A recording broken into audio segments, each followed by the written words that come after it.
I've got scars that can't be seen. I've got drama, can't be stolen. Everybody knows me now.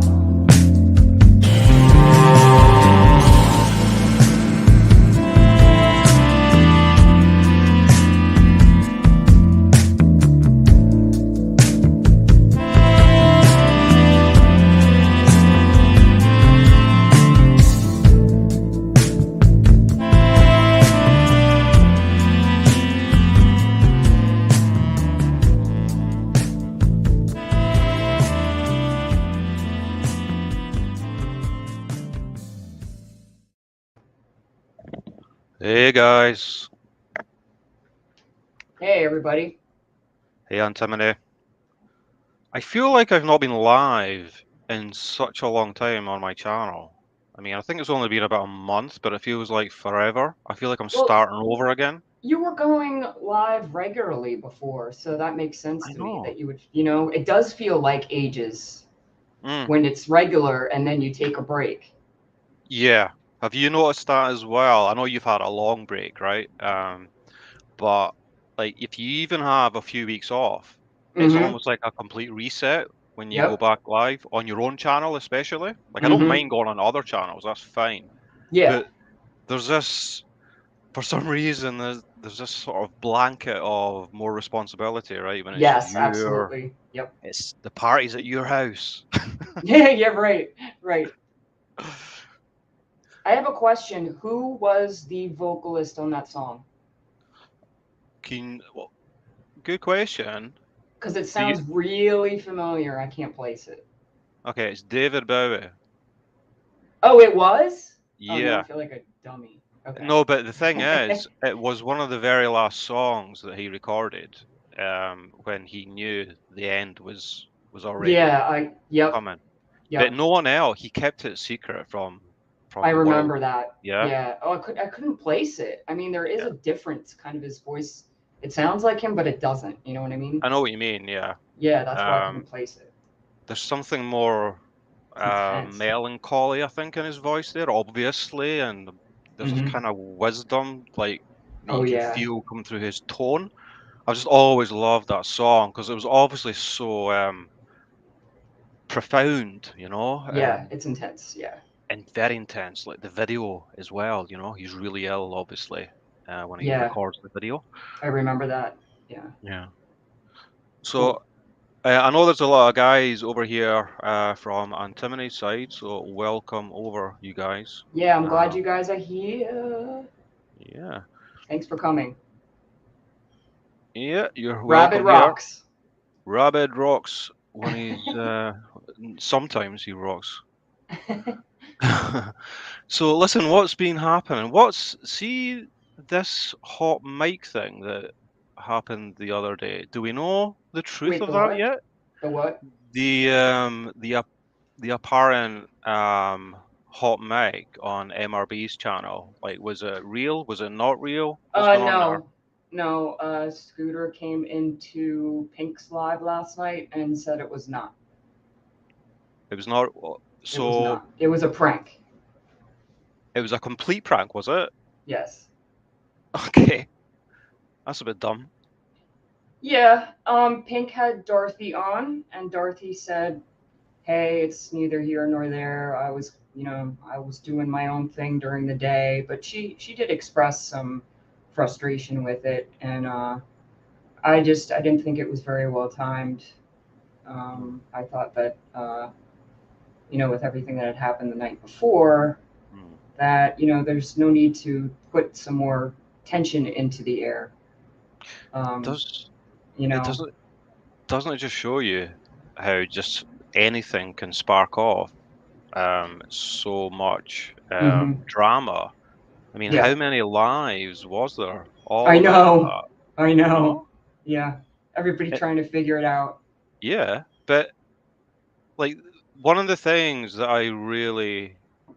one of the things I hate the most on YouTube, right, is contrived drama. Hmm. I Hmm. actually don't mind real drama. like real drama. It's Yeah, part I of hear you. life. It's interesting, but something like that, the fact that they've admitted that that was a prank, it just makes you wonder how much drama is Mm-hmm. contrived, right, out there. Yep. I think it's safe in here, Mr. Shannonite. How are you? Hey, Snoop. Happy thoughts, Kathy. So yeah, we're going to be talking about our experiences covering true crime on YouTube, right? Yes, we are.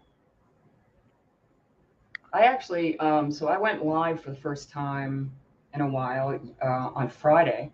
Went really well. I talked about Kylie Rodney, but I take a kind of a um, different direction. I wanted to talk about her family.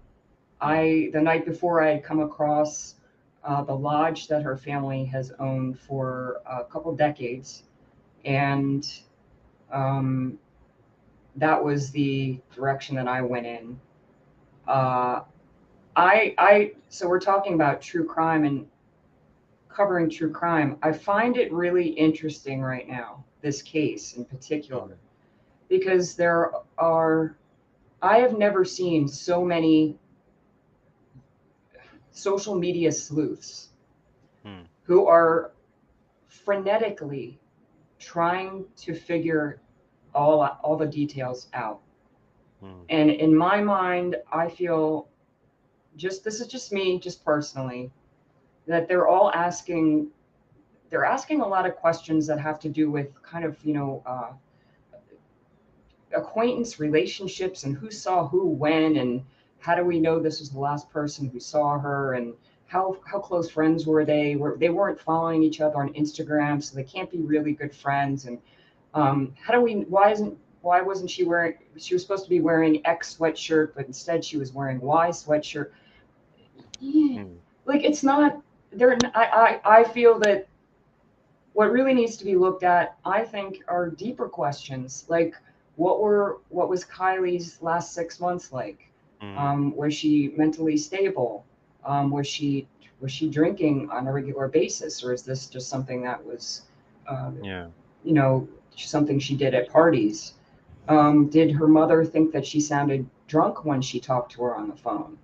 Like if it were me, I would want to know what the mother's experience with her daughter had been for the past several months. That, in my mind, would give more of an understanding of who Mm. she was instead of, I just feel like people are going from the outside, thinking that all these details on the outside are going to give them the puzzle picture. But it's really, for me, I think it's all about internal stuff. Mm. That's a really good point, actually, going from the macro down to the micro. Um, Yeah, yeah, you phrased it better than I did. do you think there's something that goes on with true crime on social media where some people like the mystery of it, um, and the almost like the sleuth term is the perfect term, where Hmm. people want to try and be the first to find some um, incredible information, within the last, 24 hours that will Right. unravel the case, right? But almost looking at it like it's a Scooby-Doo episode, right? Yeah, right Something on. dramatic. Right on. Yeah. Yeah. And is there something that's kind of more alluring about that to most people rather than, looking at the whole Yeah. kind of My system? question is, I mean, what's social media? Social media is a performative space. It's all about showing people uh, some aspect of yourself, whether it's your knowledge or your intellect or something that you do where you shine.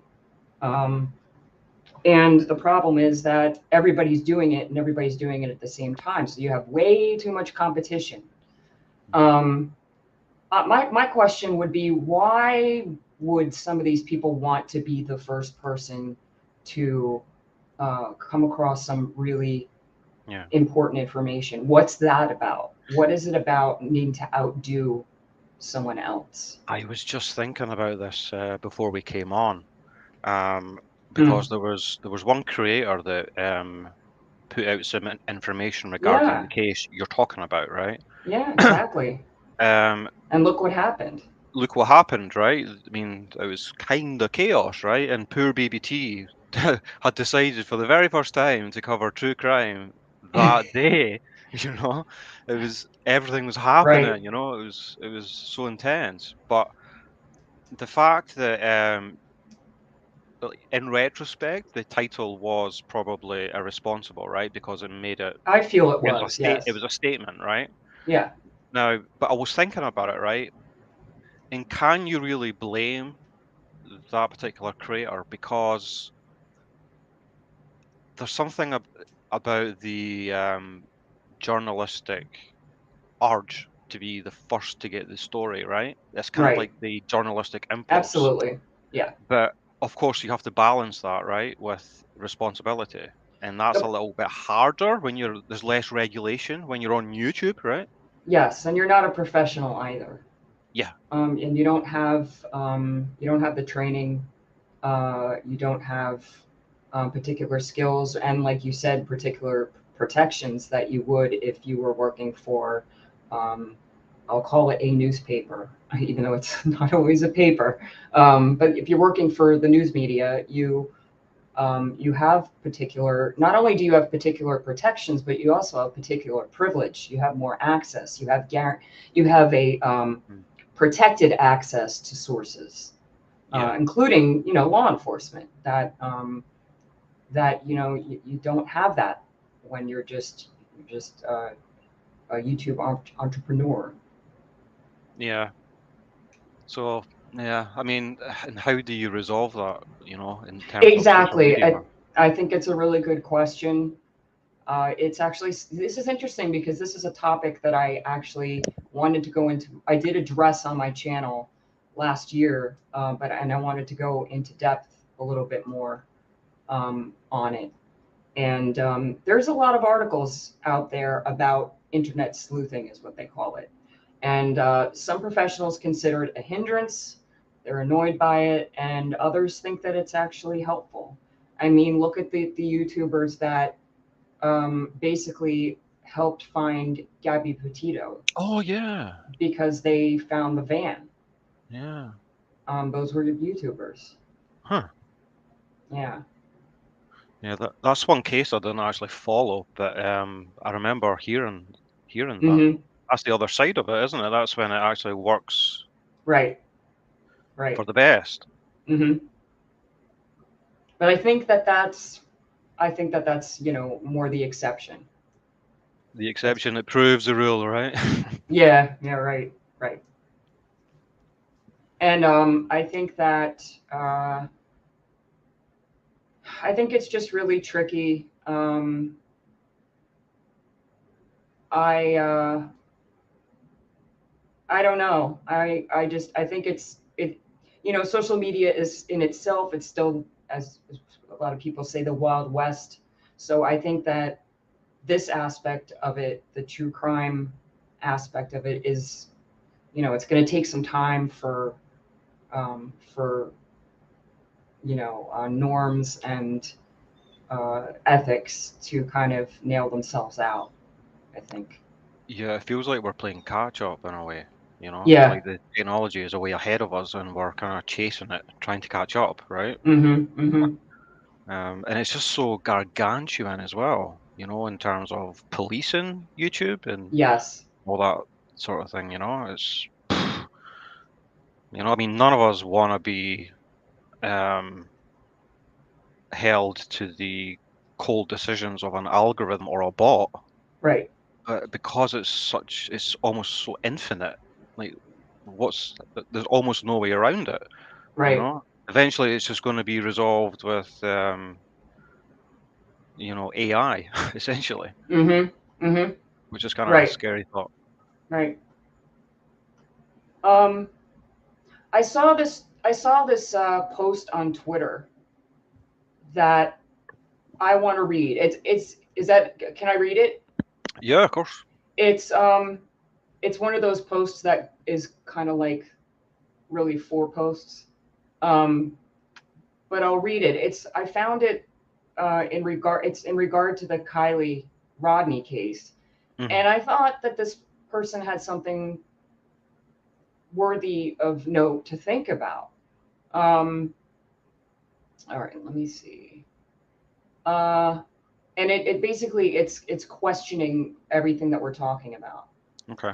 Um, so he's basically saying, I think he makes some really good points.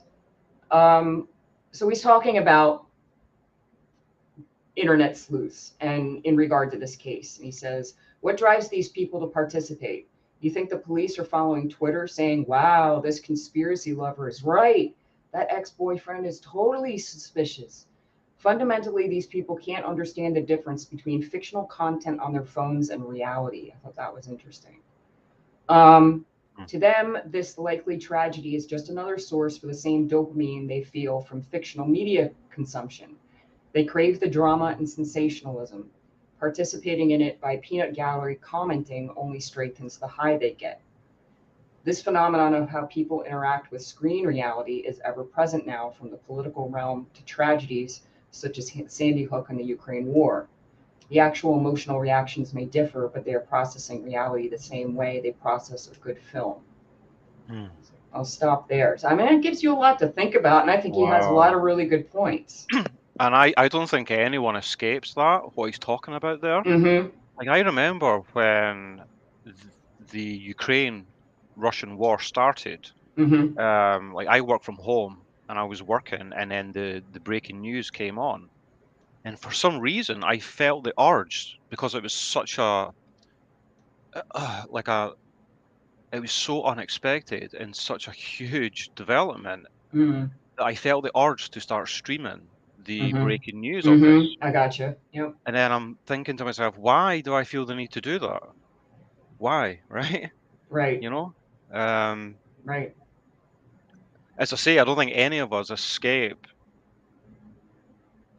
some of that temptation for the dramatic, for the dopamine rush, Mm-hmm. when it comes to things like true crime, or social media itself. And Yeah. I one, mean, I was gonna say, if you work from home, you may be just, you get some traumatic news, and your first instinct is human. It's to reach out to other people and say, hey, did you hear about this? And to kind of to bounce it off of a community. So I oh think yeah, that makes complete sense that you had that instinct. yeah, but it still comprises a component of what you're talking about, right? I mean, Yes. I still think, I don't think there's anything wrong with doing that, right? It's perfectly natural, but there is, like, whatever that extra component is in there that makes you want to share that Yes. is the same component that's at play with some of these other things. It's just more exaggerated. Right. Right. Because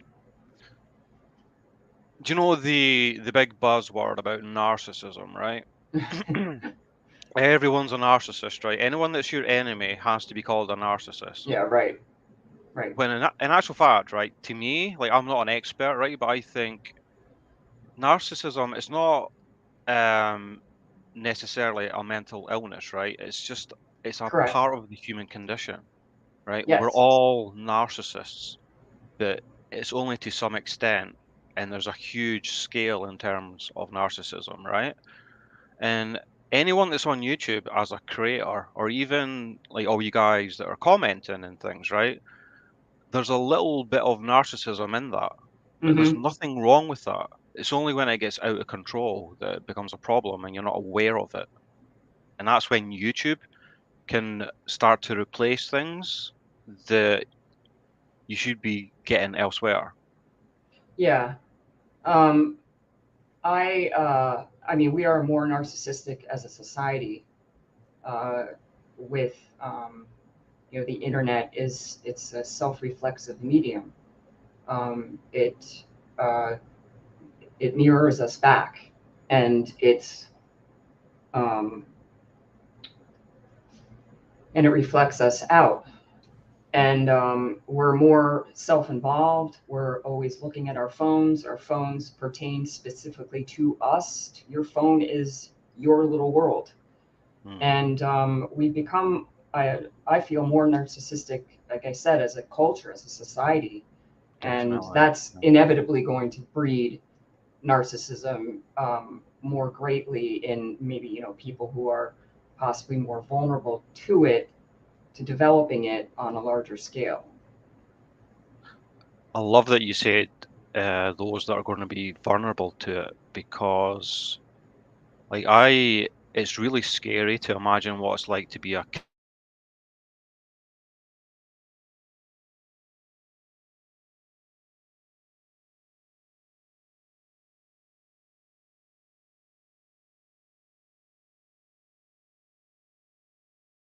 extensively, right? Oh, I didn't hear you for a couple seconds there. Oh, I missed what okay. you said. Can you say your last sentence or two? So, can you hear me now? Yeah, Yeah, I can hear you. cool. Yeah, so I'm glad you mentioned the vulnerability aspect of it, because that's I cannot imagine what it's like to be a child or a young teenager Hmm. today compared to the way things were in the past. I When know. I know. when our generation were younger. Yep. Um, and I think it could lead nicely into one of the cases we're going to talk about, which is the case that you've covered extensively, the Hmm. Bianca Devins case. Hmm. Because we do live in such a narcissistic society. And do you think that one of the problems is that for whatever reason, there's more of an expectation um, for youngsters to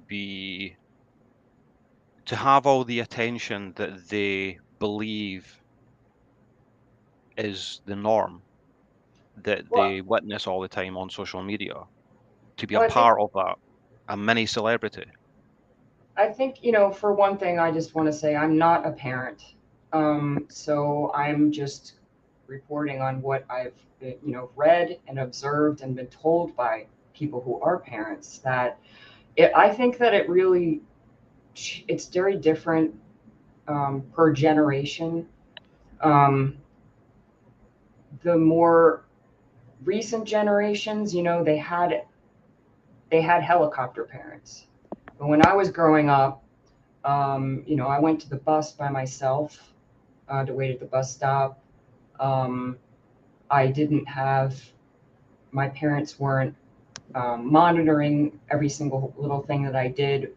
And now you really have parents, or in the more recent generations, who are monitoring every move of their kids. They track them on phone apps. There's constant surveillance, and um, there's this. I mean, that's a very different way to grow up. Hmm. To feel already that you're being watched and surveyed by the authority figures in your life. And then, so I think when these children grow up, they're still looking for that, and they're still expecting, that's something they've gotten used to. Um, so I think that that's part of it, is the way that parenting has kind of changed, and the role of technology in parenting. It's kind of become kind of a helper. Hmm. Um, so I do believe that that's one aspect of it. Yeah, that's interesting. So shall we dive into this Yeah, case and sure. speak about Bianca Devins? Do you want to just give a brief outline of the Sure. case? Okay. So for those of you who aren't familiar, This is a murder that occurred on July 14, 2019. We just passed the 3rd anniversary. Bianca was a young woman at the age of 17. She had just graduated high school. She was going to go to a college to major in psychology. She met a young man who is a couple years older, who was 21, named Brandon Clark, on Instagram. And they chatted for a couple weeks and then met up in person. They began to date. And I will fast forward to the end because the middle is very convoluted and it's just very multi-layered in terms of what happened. Yeah. And I can go into detail about that. But at the end, they dated for 2 months. A lot happened within that 2-month period. They went to a concert together in Queens, New York, very small concert. They met up with a third person who was a guy. It was a set up meeting.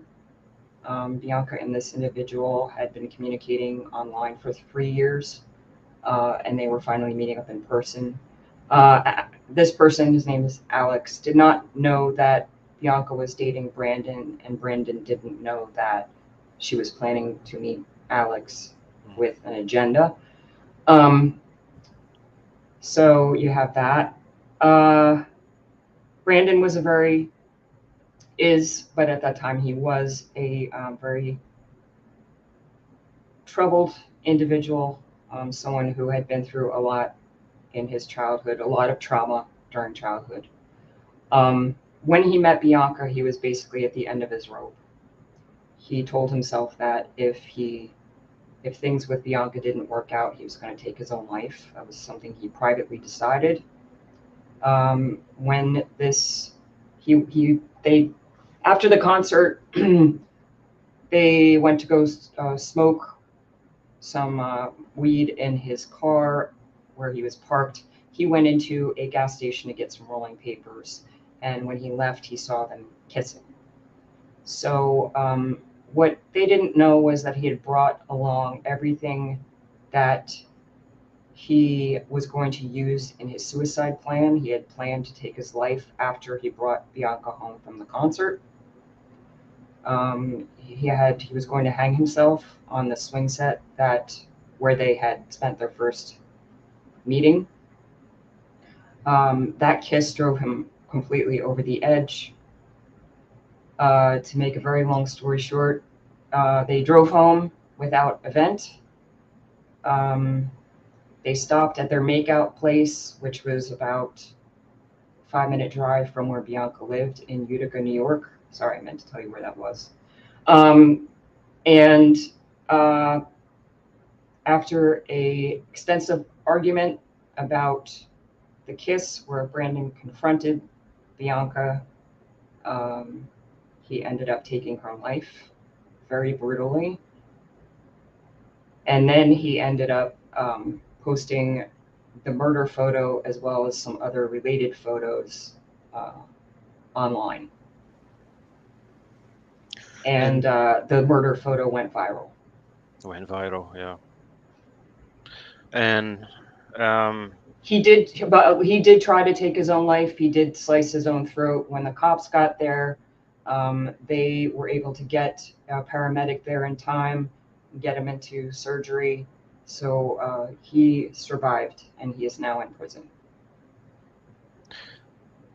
He's now in prison, and he's serving 25 years to life. Yes, he gets. Degree. Yes, he gets. He will be eligible for possible parole in 22 years. And I will mention, I have been writing to Brandon for almost 3 years. Yeah. And so. Yeah. So you've really managed to gain such an insight into like both of these Yes. of these characters, right? Both of them and the case as well. And the case. Yes. And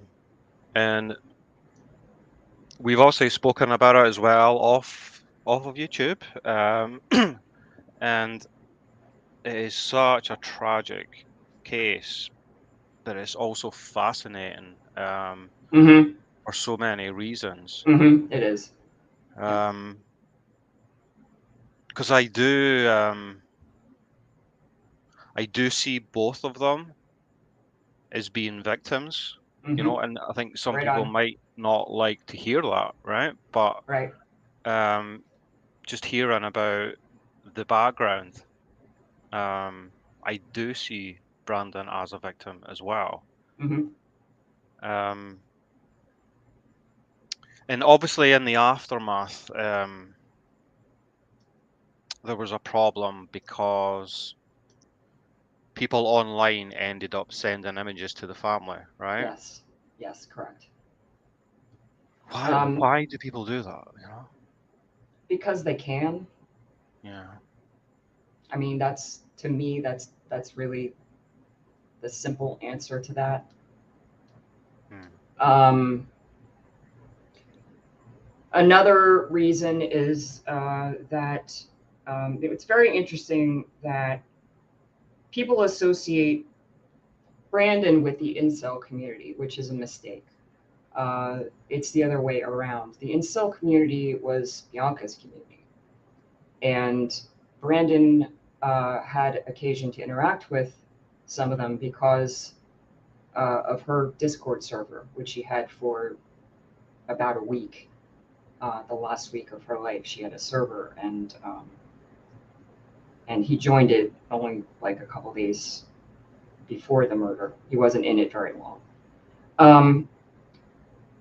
But the reason that he used some incel-based buzzwords in the Discord posts that he made along with the photo had to do with speaking to her community. Her community. It wasn't his community. It was her community. And that's misunderstood. So just want to clear that up. Common Chaos, he was 21 and she was 17 at the time. Yes. For anyone that's not aware, incel is basically involuntary celibacy. It's been a term that's been around for a good few years, and it tends to be just because of, by definition, they tend to be maybe more socially awkward, or they just haven't had much success with the opposite sex, right? Yes, and there's a lot of misogyny that goes along with that. Yeah. There's a tendency to blame and to accuse certain types of, it tends to be females, right, of being Very shallow. primarily, yeah. Yeah. I mean, who was the guy that ended up recording himself on video? He was a rich kid, and he was definitely an incel, and he just hated all his peers, especially females, because he just could not uh, have a successful relationship, and he would be prophesizing all his anger, and then he ended up, shooting Yeah, are a you whole talking bunch about, of was kids. it Elliot Rodger? Is that who you're That's talking it, about? yeah, Elliot Yeah, Rogers. yeah. Yeah, he's like the archetype of the Yes, incel. he's kind of their folk hero. Um, there are many reasons why I still speak out about this case. The main reason, one of the main reasons, I guess, is that the real story of this case has not yet been told. Social media is full of every possible interpretation and portrayal, all of which are 95 to 99% erroneous and false. It's very frustrating. It's very frustrating. I think that there is.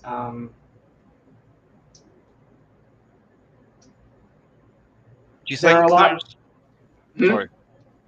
Do you think, as happens with a lot of cases, there's a tendency to try and whitewash the Oh, for victim? sure. Yes, Yeah. absolutely.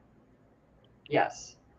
Um, there are just a lot more complicated, harsher truths and facts Mhm. uh, going on with both of the main people here, with the victim and the perpetrator, and they've been obscured. And I feel that one of the reasons that I cover true crime to begin with is that we need to be aware of the truth. The truth is very important because it is how we learn not to repeat the same mistakes, and it's how we work toward prevention. And by covering up the truth and by telling some other story that instead makes us happier or makes it easier to sleep at night and keeps all the scarier thoughts away, I feel is socially irresponsible. I couldn't agree more. I couldn't agree more. You either want to know the truth or you don't. If that truth can be rather uncomfortable, and Yes, especially uncomfortable in true crime. right. And I think it's something that happens with a lot of true crime cases, you know. There's a tendency to um, make things too black and white, Correct. because our guttural natural reaction is, you know, to shun the perpetrator, Hmm. obviously, Hmm. right? Hmm. And martyr the victim. That's a natural reaction. Um, but if you're really interested in digging deeper down, and if you do want to understand why these people went wrong in whatever way they went wrong, then you have to talk about some uncomfortable things, you know? Yes. If that's where the truth leads you. Um, I mean, it's interesting because I've gotten. I just think it's so. It's just it baffles me. A lot of people asking me, why are you writing to Brandon? Why would you write to him? It's like, why wouldn't I write to him? I'll also say that there's no, um, it's not like I would write to any perpetrator. Part of the reason that I was okay with going ahead and writing to him is that I spent 3 months having very heart to heart, intense discussions with both of his parents and his aunt, whom he lived with for the last 4 months leading up to the crime. And I got a sense for his MO, what kind of person he was. mhm, And I felt comfortable enough to go ahead and give it a shot. And I think I really lucked out because I ended up writing to someone who is very open and honest and has provided me a ridiculous amount of specific detail about the crime, mhm, about his background, about his relationship with Bianca.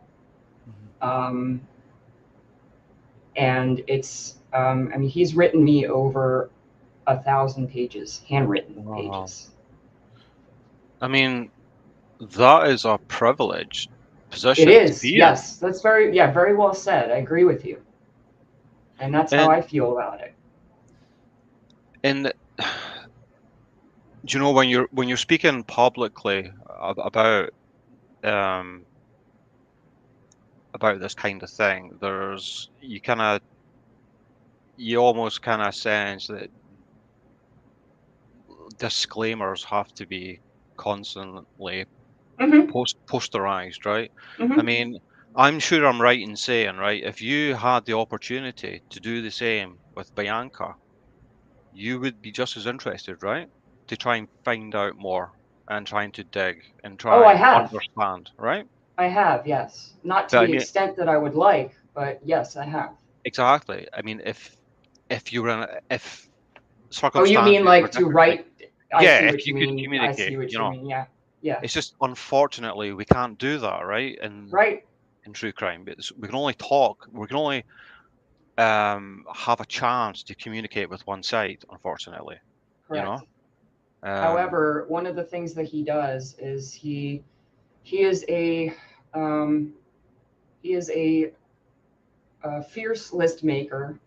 Um, he has an unbelievable memory, and he has written down lists of things that she said, like quotes, her favorite things, favorite songs, um, and I, I mean, this is information that you can't really get anywhere else. Really unique, intimate details about what it was like for him to spend this time with her. And I just want to also say, I also get this thing where people are like, they equate, well, he's a criminal, he's a murderer, so how can you trust what he says? Just because he killed somebody doesn't mean he's lying. Um, yeah. I've had a relationship with him for 3 years. I know who he is. I know who he's not. Mhm. And uh, he is extremely specific, as I said, with details. Um, and everything that he has told me has lined up with the evidence that I've been able to review. Everything. And what you've discovered as a result of that in-depth investigation and communication is that the mainstream narrative doesn't quite fit, right? Correct. Yeah. Uh, Now, why should people not hear that from you? You know, why should that be shut down? Because you've had a lot of problems, um, just trying to communicate what you've Yes. discovered.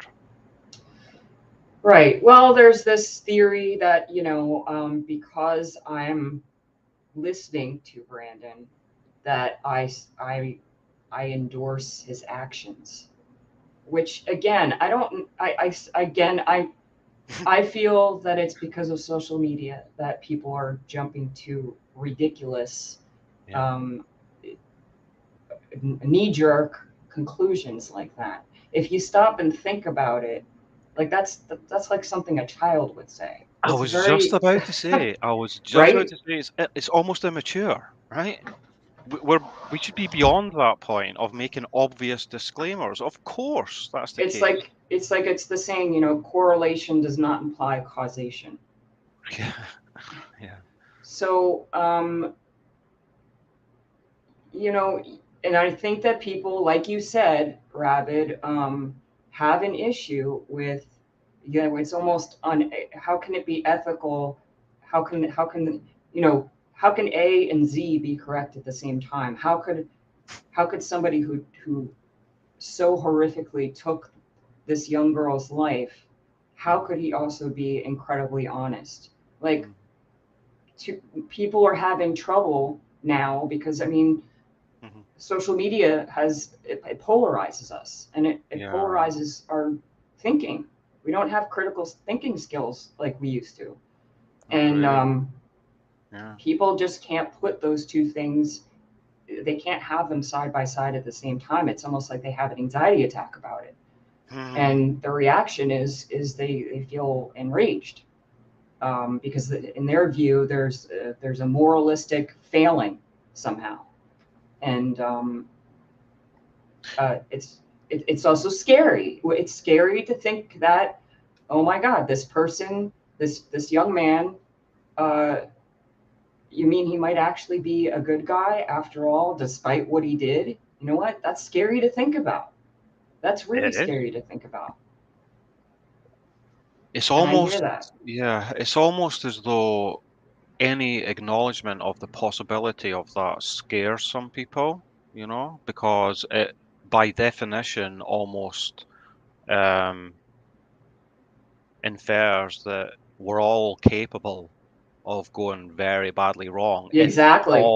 if all the Exactly. cards fell in a We're certain very way. fragile. Yes. I think I want to address Happy Thoughts question that you put up on the screen. It's a great question. It is, yeah. Uh, the reason that his version of events never got any airtime is because this never went to trial. What happened was it was going to go to trial in February 2020.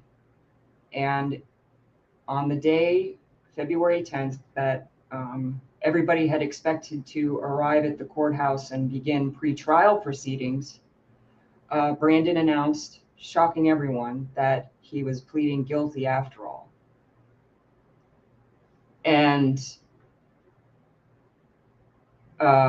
what happened after that was the prosecution, I think, so when somebody pleads guilty, the judge has to make sure that they, ask them a couple questions, make sure they know Hmm. that this is what they've planned to do, that this cannot be rescinded, et cetera, et cetera. And of course, after Their that, he sound did of try mind, to. Say it again. and their sound of mind, and being Right. able to articulate that, yeah. And I believe the prosecution, what they did in this case was they asked him a series of questions um, in which his only answer could have been yes or no. And um, basically, the questions were delivered very rapid fire. It went on for quite a while, and in my view, what happened during that questioning was the prosecution was further was further establishing what I will call the new narrative about the case. Hmm. And the way that what's really what I feel happened was that the prosecution had a voice, and the prosecution continued to have a voice after that, because if any of you saw 48 Hours the other night, which was the program, it aired. It was a 1 hour documentary about this case. It aired in September 2021, and it re-aired this past weekend. The prosecution discusses what they feel happened. But what's for me, I feel unprofessional, is that what they're claiming it as fact. They're claiming basically that this murder was premeditated. That's the And crux of it, isn't it? Whether it was, yes, I mean, it's obviously it was premeditated to some extent, but it's the time span that is the problem, right? no, what was premeditated was his suicide. The murder was unpremeditated. No, but what I mean by that, right, is he obviously did kill her, right? Yes, but it So was not planned. yeah, it wasn't planned, absolutely, but there was maybe a few seconds of planning, right? That's just that is still by definition premeditation, I think, right? But just not what we are Not talking in the about. U.S. Not in Okay, the U.S. And it also depends on state to state. true. Every state is different in terms of how they determine degree. Yeah. In New York State, you can't get first degree even if it is premeditation, because that is the only way that you can be charged with first degree murder is if you murder an officer of the state or a judge. Um, uh, Is that uh, unique to New York, is it? it is. I don't Hmm. know offhand if there is any other state that has that law, but the highest that Brandon qualified for was second degree across the board. So yeah, so the crux of the matter, I guess, with this case is the like, let's call it the narrative, the official narrative, the law's narrative, I guess, right? Is that it was premeditated from the get-go, from like the day before, I guess, right? Oh, Because it goes from the minute that he started communicating with her on Instagram. oh really? Yeah, Okay. Um, yeah, which but is completely not. It's not viable. It's not true. yeah, so we should talk about what you've discovered and what you believe to be the case, right, is that his only intention, because of the circumstances through the previous few months that they were together, the previous 2 months, and obviously his history, his own history, all that um, came together into him deciding that he was going to commit suicide that night. Mhm. Yes, And you've got all your evidence that you could give to showcase that, right? correct. Um, and should we talk about why he was in that state? You know, like what caused Sure, him to feel that way? sure. Because then I think that kind of addresses TC's question. Yeah, exactly. Um, and I have to preface everything with a disclaimer, just because I want people who are, uh, asking, you know, the devil's advocate questions, which is Yeah, absolutely fine. I want to just let those people know I'm not validating what he did, and I'm of not trying course. to make excuses for him. He took a Yeah, life, period. yeah, Um, so what I'm doing is I'm explaining how it came to happen. I'm yeah, explaining the how and the why right now. yeah, So Brandon grew up in a household that had rife substance abuse, as well as domestic violence, multiple generations. That made him that set him up for uh, he was vulnerable to crime himself just because of those two things. And then let's throw in a third thing. There was criminality in his family. His father was in and out of jail and prison, um, and there was other unpunished criminality in other generations. Um, he his parents lost parental rights now and again. He was shuttled from foster family to foster family, um, and ended up eventually bullied a lot in school. He was different. Um, he was very kind of, quiet, um, into weird stuff, stuff that not everybody was understood. Um, and every relationship that he tried to forge with uh, a girl, um, he had his heart broken because they cheated on him. mm, And first of all, anyone who experiences trauma as a child mm, is immensely vulnerable for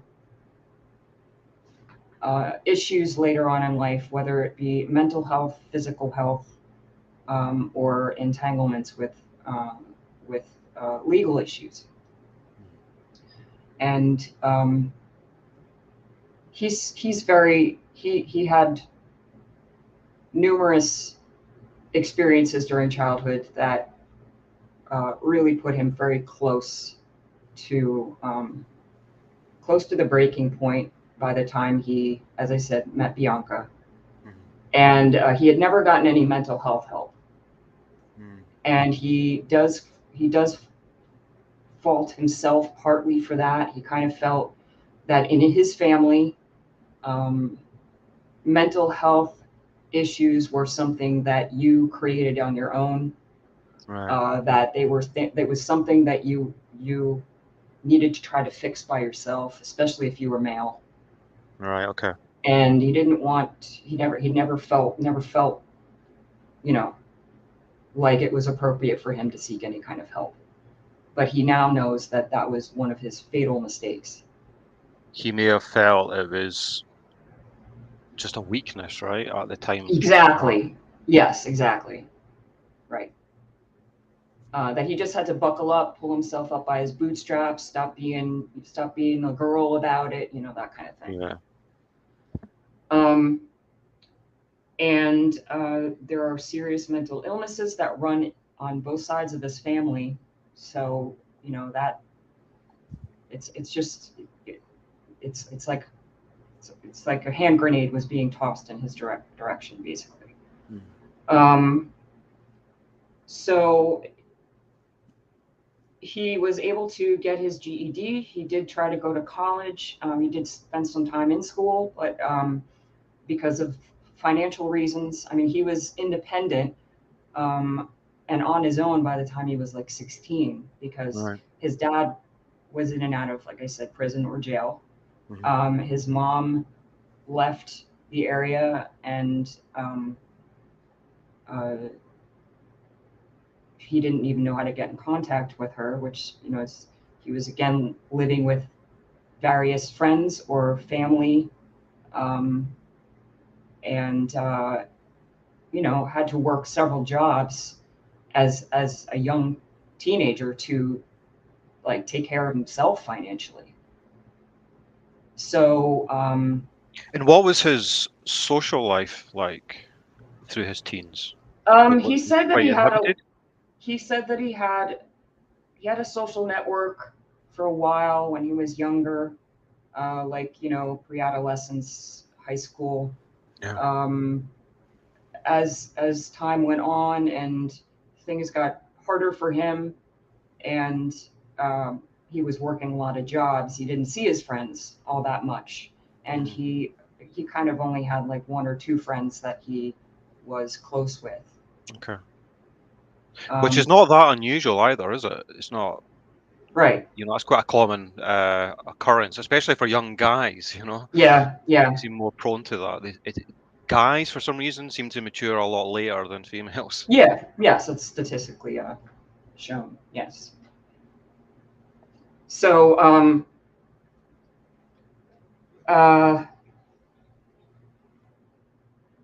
uh, the thing that I wanted to mention that is of supreme importance is that his father, uh, in 2010, the beginning of 2010, held his mother at knife point and held her hostage for about, it's like a 10 to 12 hour period. SWAT team had to break in eventually and take over.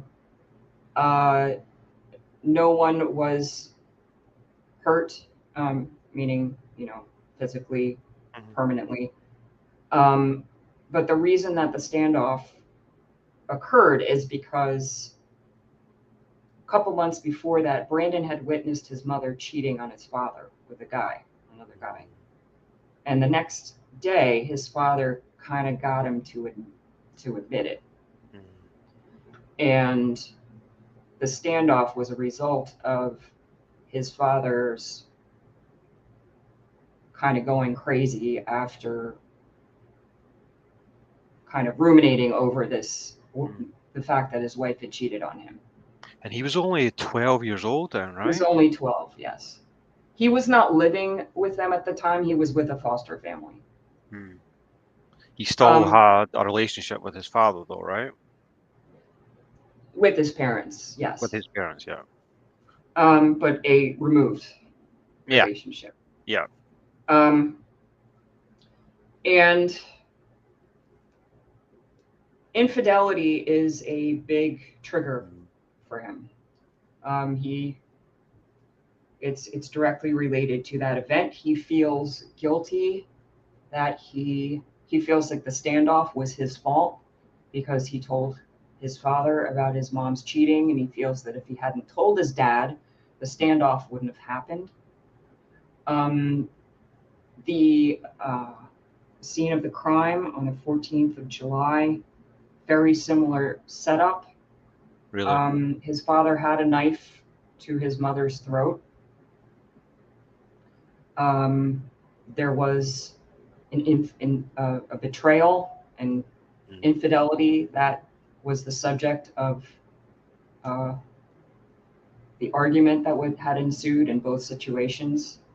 I mean, if you look at it I mean, it's really crazy. But like, it's like Brandon was in the role of his father and Bianca was in his mother's role. Yeah. And it was like a reenactment of this trauma.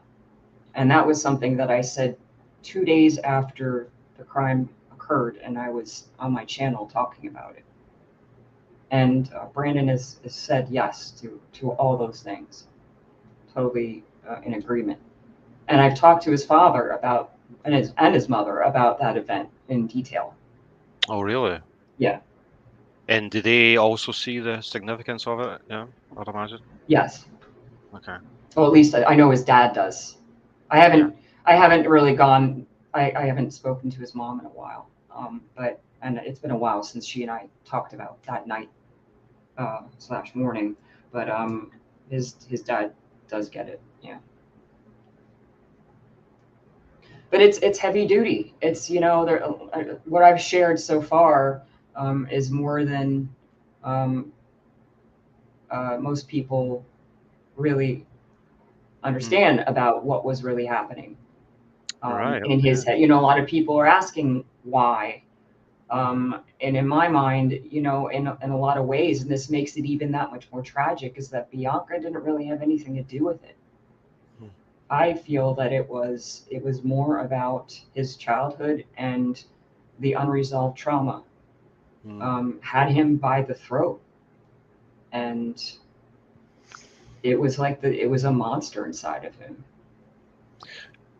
And I remember us speaking before, and we were saying that this was almost like his last hope was in Bianca. Yeah. And I think you would agree that he genuinely loved her. As much as he could. I mean, he believes that he was in love, and I feel, how can you be in love with someone who isn't returning that back? It's a good point, I guess, right? If Yeah. it's not being genuinely reciprocated, then are Yeah. you maybe just Are you falling in really? love with your own projection, right? Exactly. Right. And I've been honest with him about that. I've said that to him. Should we talk about the uncomfortable Which regarding Bianca's issues? Bianca's the Sure. way the relationship was. Sure. So Bianca also had quite a traumatic childhood, from what I gather. Would you Yes, agree? from what I gather as well. Um, um, so one thing that I think is very notable about this case, and I think it's very, I don't think, I know it's very common,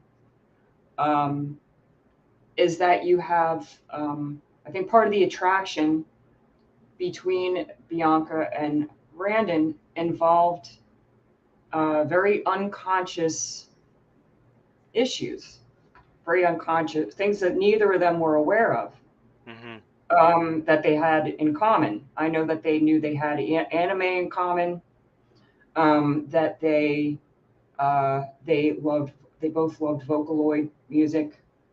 What's And Vocaloid music?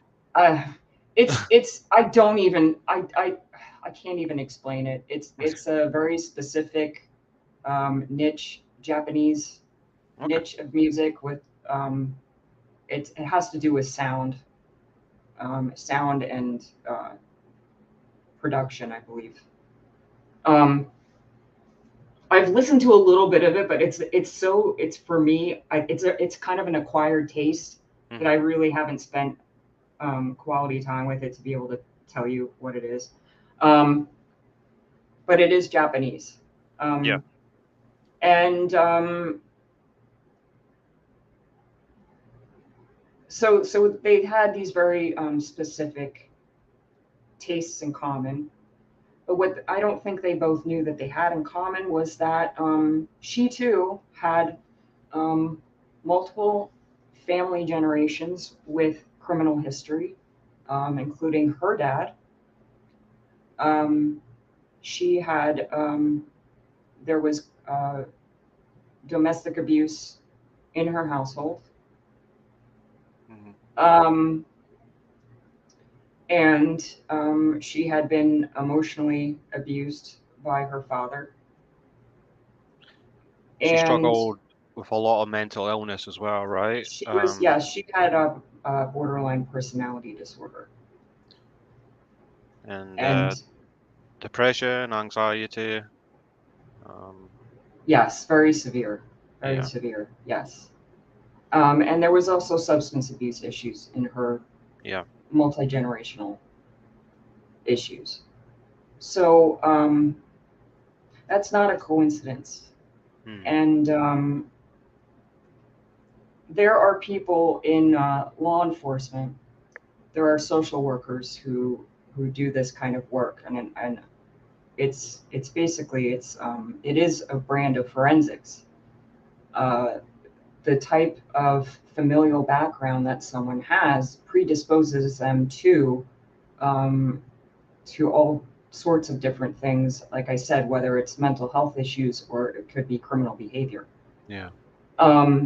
And that's why these factors are very important to look at and to make note of, because again, I feel that we need to be more aware of this stuff and How do we how. see the signs? How do we prevent Right, something like this, you know?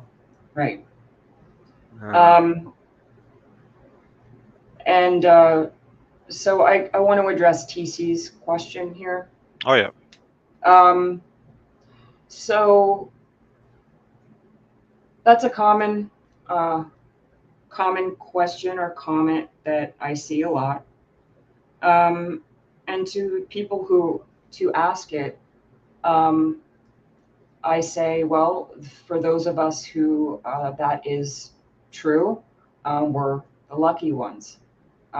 There are very specific factors, like I said, um, uh, particularly criminality in a background. It Mm. depends on the type of abuse. It depends on whether there were siblings. Um, it depends on whether the person had a support person, meaning someone that they knew they could rely on and who validated their experience, who kept them safe. Mhm. Not everybody has that in childhood, particularly offenders are lacking that. Um, and there are a lot of factors that go into why one person murders and another one doesn't. But I'll tell you one thing, it's not about whether or not, um, again, it's not about what I just feel we need to not to avoid is making it about whether somebody's good or bad. Again, that's to me, that's like, can we move on from that? Yeah. Can we like just like let's be intellectual here. Let's be adults. It's such a hard question to answer because there's just too many variables. It's like, There are many variables, and that's the whole point. and Is it's like it's not a yeah, simplistic answer. and I think like you brought up the aspect of luck, and I think that's a big part of it. It's like I mentioned earlier about the cards just happen to be dealt in a certain way. Yep. Yep. Many people undoubtedly would have gone through some of the exact or very similar experiences to someone like Brandon, but luckily they were thrown other, you know, um, The right cards. they just happened to get the right cards luckily at the right time, so they did Yeah. go down a certain pathway. Yeah. But it's almost like chaos theory. Sometimes things just Mm. happen to fall in exactly Mm-hmm. a certain layout, Yes. you know, Yes. to lead to Yep. that outcome. But That's really cool. Yeah, you're right. there might not be anything fundamentally more like bad about them compared to someone else that just happened not to be lucky enough not to go down that path, right? Yeah, you described it so much better than I could have. Oh, I don't know about Yeah, you did. It's very articulate. No, I totally agree with that. that. So should we talk about the aspect of the relationship? And like when we first spoke about this as well, there was something that really sticks out is how brief the relationship was, right? I mean, it Yeah, was like what, 2 months essentially, right? correct. Yes. So they spoke for about 2 weeks, I think, Two and a half. online, Two and two a and a half half. weeks. So they met on Instagram, Yes. and then they first met up. I think you said the 26th of. Correct. Yeah, you're very good. I'm impressed. So yeah, it was a 2 month relationship. Um, Now, there's something unavoidable that we kind of have to talk about is the fact that Bianca had a certain type of presence online. Yes. Um, and there was something that she was getting from that. There was some supply that she was gaining from feeling wanted online. Like, would you Yes. agree with that? Yeah. That was absolutely necessary for her. The most important thing to her was attention. Right. It was like a drug. And so, like you mentioned earlier, Brandon had failed in his previous relationships. He'd been hurt a lot. Yes. He'd been cheated on a lot. He had been betrayed a lot. And then he meets Bianca, and Right. it feels like this is his last opportunity at, the Romeo and Juliet thing. Mm-hmm.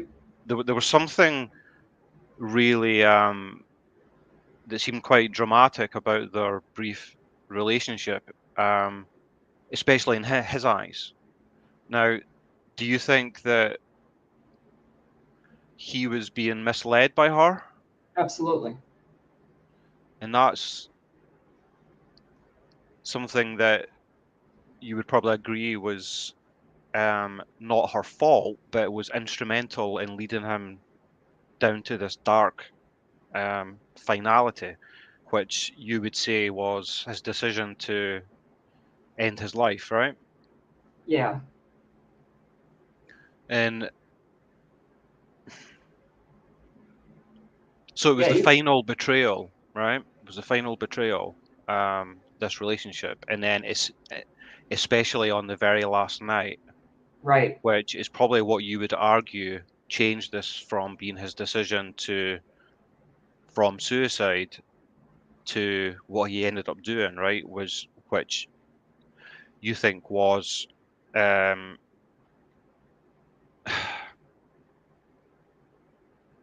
I mean, how near the end do you think it was that? How soon before he did what he did to her do you think that the trigger sparked in him to do what he did? So he videoed the murder. That's another major part of this case. Um,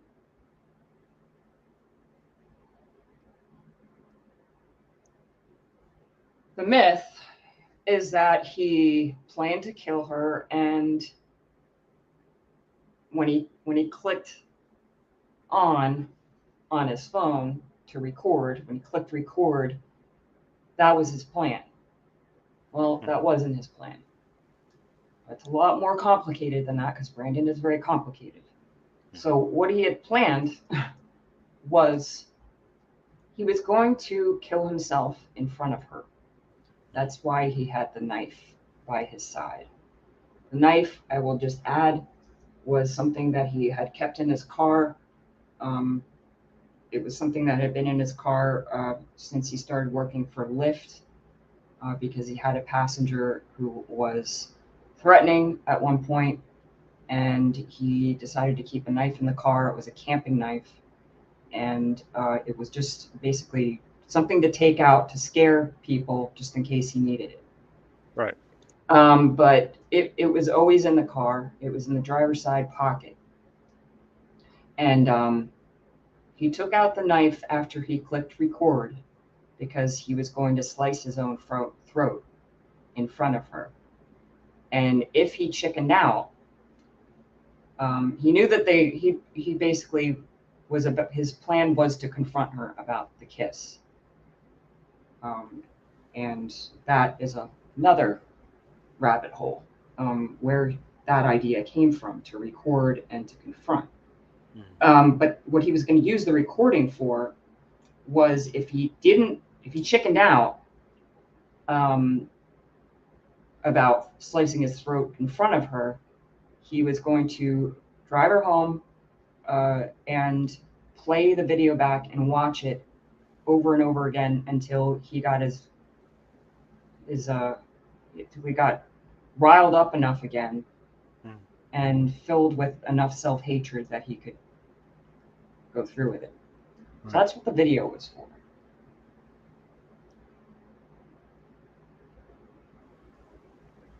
And we should just highlight the fact as well that she had invited this guy Alex along, right? That night. Yes. They were going to a concert, and he was under the impression that it was just going to be the two of them going to this concert.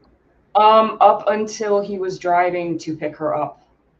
It was on the way when he was driving to Utica from East Syracuse that she texted him, and she had asked him the day before, I believe, hey, my friend Alex wants to come. Is that cool? And Brandon was not cool with that because he somehow knew that she had another agenda, and he said, no, I'd really rather not. And she bought him a ticket anyway and let him know that she bought a ticket for him while he was en route to pick her up. There were other people who were supposed to go to the concert. There was actually somebody that was supposed to ride up with them from around the Syracuse area. And there was somebody they were supposed to meet up with there, in addition to Alex, who couldn't make it. He couldn't make it over there. I think the subway was shut down, so he couldn't make it to the concert. Yeah. So it wasn't supposed to be the three of them, but that's how it ended up. So it worked out. Yeah. And what he witnessed was Bianca and Alex being quite intimate. Yeah, during the concert and afterwards, especially, yes. Which he'd already made the decision he was obviously going to do what he was going to do in terms of suicide by this point, but there was something about this extra betrayal that caused an argument, I think. Is that right? Yes. Well, like I said, he decided to confront her when they were back in Utica. Yeah, because it was just the two, Alex left, and then it was just the two of them driving back down to... No, they were back. They were back. Well, back in Utica. Okay. They were parked in their makeout spot, which was Post Street.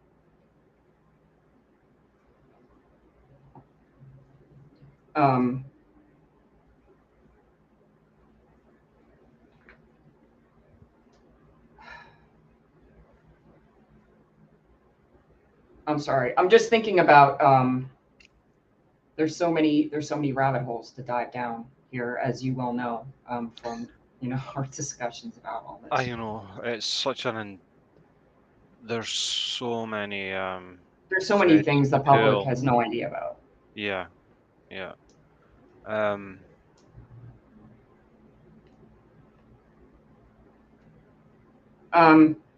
The argument, so basically there is still this whole question about whether or not they were even an item. I can show proof of that right now. Um, I actually want to do it because I think it's important. Yeah, you So all can I have to do share. is share. Okay, let Yeah, me. because TC is asking what drew her to him.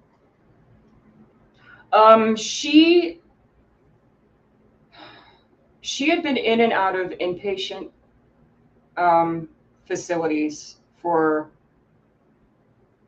at least a year and a half, 2 years.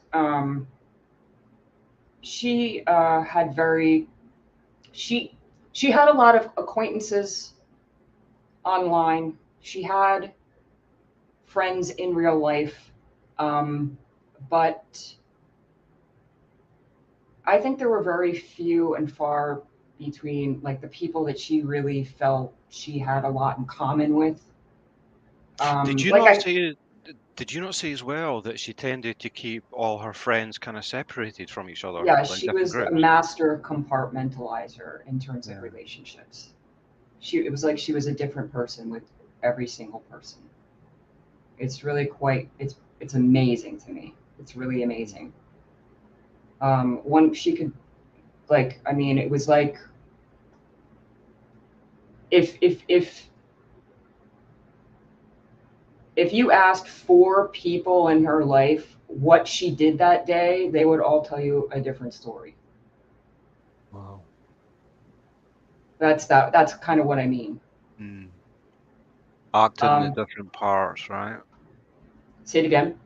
Acting the different parts of her, almost like separate movies that were going on. She'd be acting each part, I guess. Yeah, well, I think she got different things from different people, and she was very.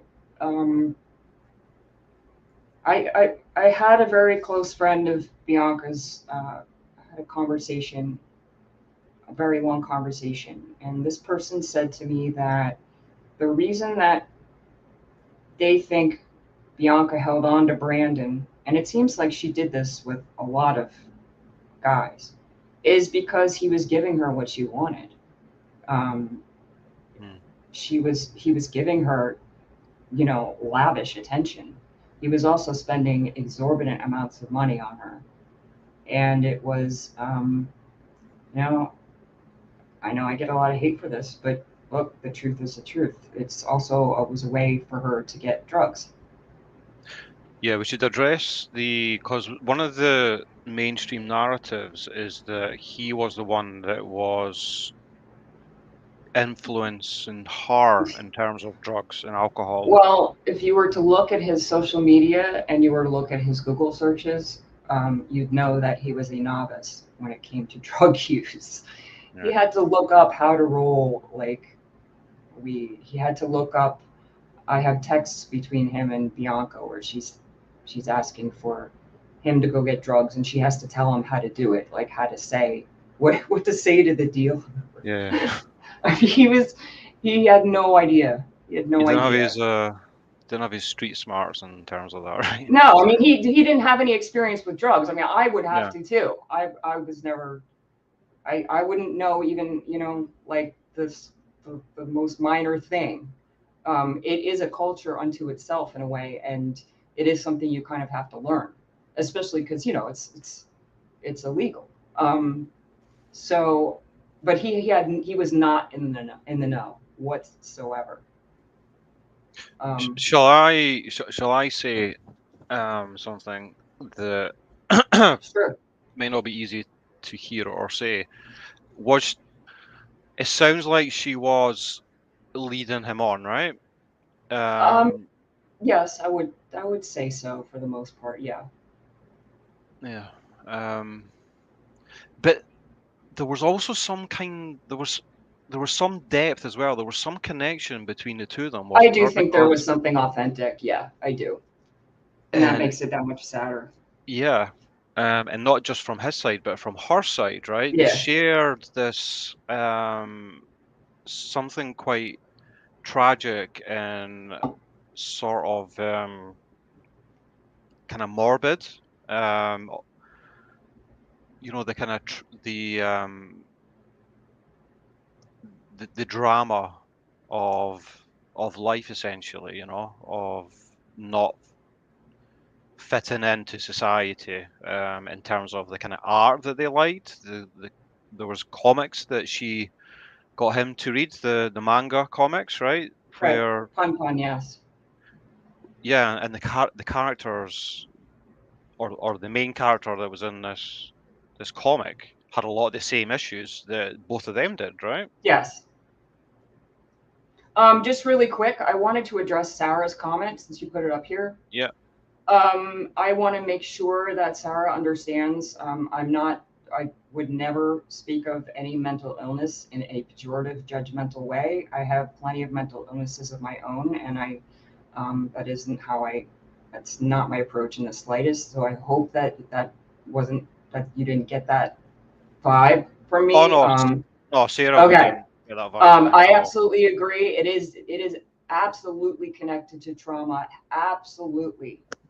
And my own personal belief is um, that is where Bianca's BPD originated. That's Yeah. my personal take. I actually believe that 99% of all traits that we develop, traits or illnesses, all have a genesis. Most I mean, names. some are genetic, some are, there's Yeah, like schizophrenia runs in families. It's not always trauma. It's not all trauma. It's often a conglomeration of of both, exactly. Yeah. many things. But it's always, it's every individual is different. It's not a blanket thing. That's why it's always important if anybody thinks that they're struggling with something, um, that it's really important to see a clinician to get, your a professional opinion about what's really going on with you specifically. And actually, genetics is actually becoming more a part of psychiatry, which is really interesting. Wow, okay. DNA profiles are being taken for some psychiatrists are doing that now to see to get like a DNA profile on your history, family history, which is very useful. Oh yeah. And like we're talking about these things here right now, and this is exactly why we should be exploring the actual truth in true crime, right? And Right, looking exactly. into the perpetrators, right? Because there's going to like there's hundreds of thousands of potential or future perpetrators walking about right now on the streets Correct. around the Right, world. exactly. So Yes. that's the unavoidable argument, right, for Mm-hmm. having Mm-hmm. these kinds of discussions, right? Mm-hmm. It's just too easy to say monsters over there and angels over there. That's just not true. It's Well, just I don't go for the us versus them thing. That's never going to solve problems. It's we're all on this planet together, and like it or not, uh, this is all we're all part of the same species, and it's sometimes it is hard to wrap your head around that fact, and you do want to distance yourself from people who are hurtful, or toxic. yeah, But the thing is, we all have a little toxicity in ourselves, and B, uh, you could be friends with somebody and not know that they might have a cousin in prison, or and then it becomes very different when there's somebody that who's an incarcerated individual. Uh, it's very different when it's a family member, and yeah. like Brandon's family didn't ever think that this was going to happen, and then the next morning they wake up and they find out that their son brother uh, is a murderer now. And can you imagine how how do you come to terms with that? I know. You know, like that's hardcore. Yeah. Thank you, Emily. Thank you, Emily. Emily is great. Mhm. Absolutely. Thank you, Snoop. Yeah, if there's more questions, Yeah, and we have kind of focused on this case, haven't we? I guess that's just the way it's turned out because it is. I'm fascinated by this case, Antimone. I I know, it's really am. awesome. It's awesome. And you ask great questions, and you really have the, you know, the whole sense of it really nailed down, which is really great. I can answer this question. Hi, Yep. Calming. No, his talk screen came back clean, and I know that Bianca smoked weed after the concert, but uh, her mother has asserted that her talk screen was clean also. So no, but I will say that they did acid together a couple weeks before that, and both of them uh, were struggling with the after effects. Um, they both said separately that they felt it had really effed with them and that they were having a real hard time kind of coming back to normalcy after tripping. And they did acid together. So I think that that had, and he was also, he was, when he, to be honest, when he met Bianca, first of all, before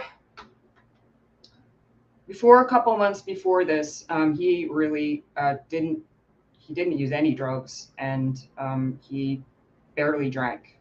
A couple months before he met Bianca, he started drinking. He got a fully stocked bar for himself, and Oh, then really? it was, yeah, and so he was already having kind of a substance issue with alcohol when he met her, and then when he met her, he started using drugs. So he was using, like they were both using on a regular basis. But He no, talk screens were clean that morning.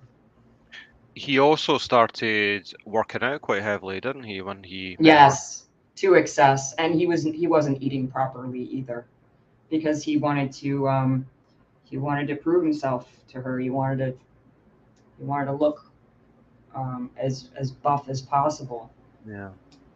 and Did Bianca have other siblings? yes, she has a sister. She has a also a half sister. Sounds like some disassociation may have been present. She was dissociative. Yes, she was. She struggled with it a lot. Um, It's something that I brought up to you before. I mean, the fact that she was, for whatever reason, um, finding validation and attention from these people online, these mhm, incels, and what she was, and it's so hard to understand on like from an abstract point of view because she was such a pretty girl, right? She wasn't mhm, someone that would have struggled for attention, yeah. so there's obviously something quite deep rooted there that led her to have that need, to do that. Well, I mean, the thing is, I think she was a very different person online than she was in person. In person, her friends have said that she's very quiet. She kept to herself. Um, she People thought she was weird, like people at school, even family members. They didn't really relate to her because she just had very eclectic tastes, and Mm. she was different. Eccentric, Um, hmm? quite eccentric, I guess. A little bit. I don't know. Yeah, a little bit. But online, she was. I feel like she carved out a whole different persona with her her selfies, which I kind of am on the verge of calling self-portraiture. Because isn't in a way that what selfies are is, we don't, if you think about the history of art and photography also, that's what people used to be hired to paint portraits of, wealthy people. Mm-hmm. And then when photography began, it was the wealthy who got all dressed up in fancy clothes and had their portraits taken.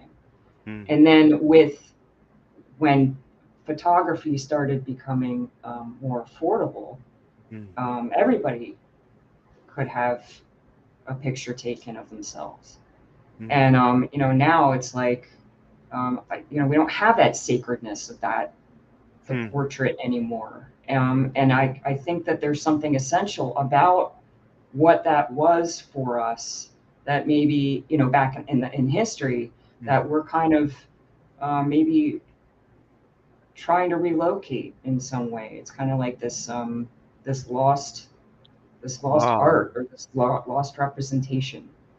That's a great point. I mean, you can make the equivalent that actors and actresses can still achieve that, right, through their art, through film. And But perhaps, go on. Sorry. yeah,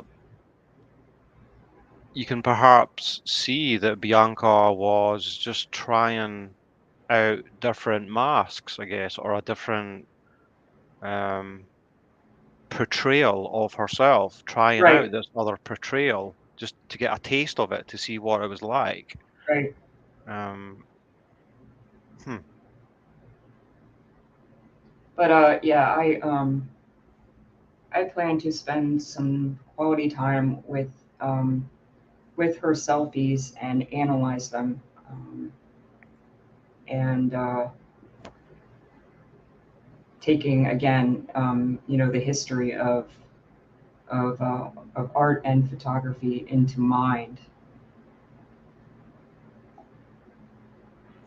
They're not step siblings, Emily. They don't even cohabitate now.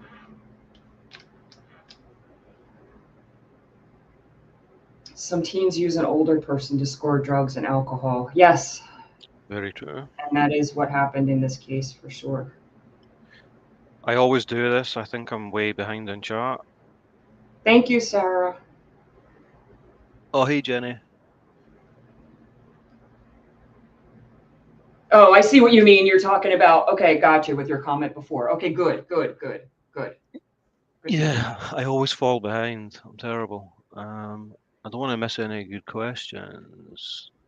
Teenage angst with childhood trauma is Oh, a it's heavy bad. load. It's a freaking hand grenade. And then add social media to that. Oh my Yep. goodness. It's just it's I agree, Carrie. yeah. Can you say that type of music that they liked again? Yes, it's Vocaloid. Vocaloid.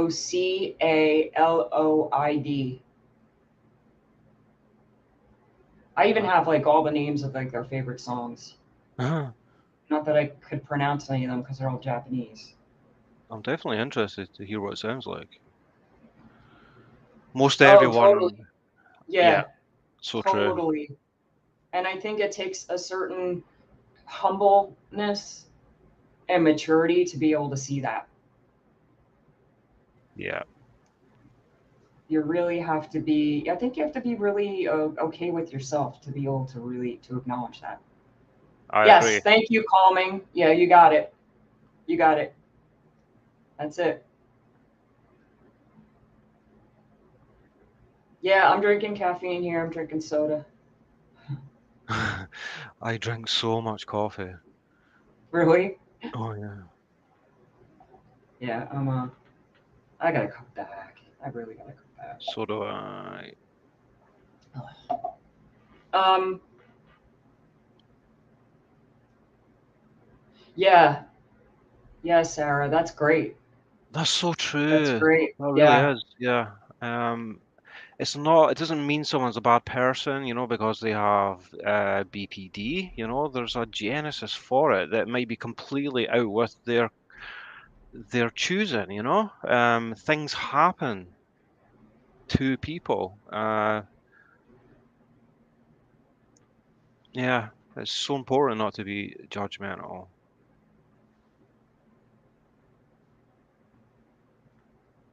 I'm actually, is it okay if I uh, disappear for 2 seconds? Yeah, yeah, sure. Okay, I'll be right back. Cool. Yeah.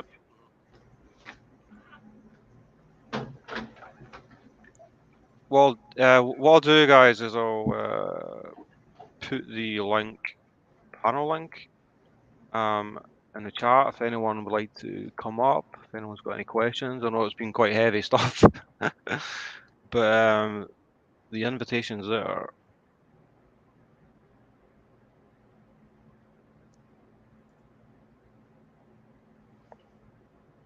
It's a good question, Emily. I shall ask Antimone when she comes back.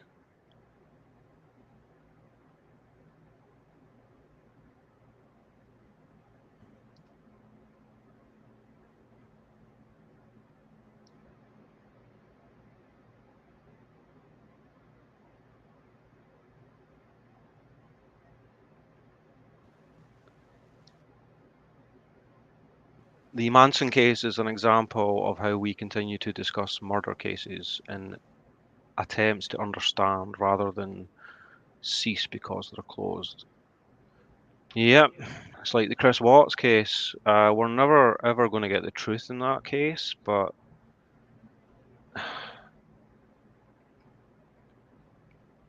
it's hard to stop being interested in it, right?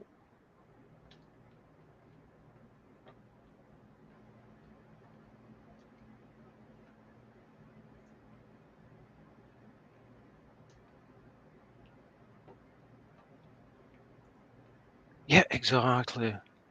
There's still reasons to talk about closed cases.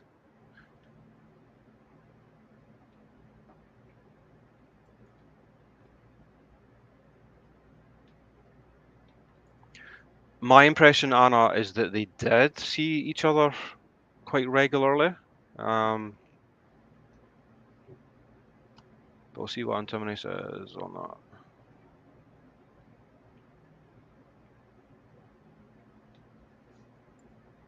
Yeah, and that gets into aspects of cult behavior as well, TC, right? With the Manson murders.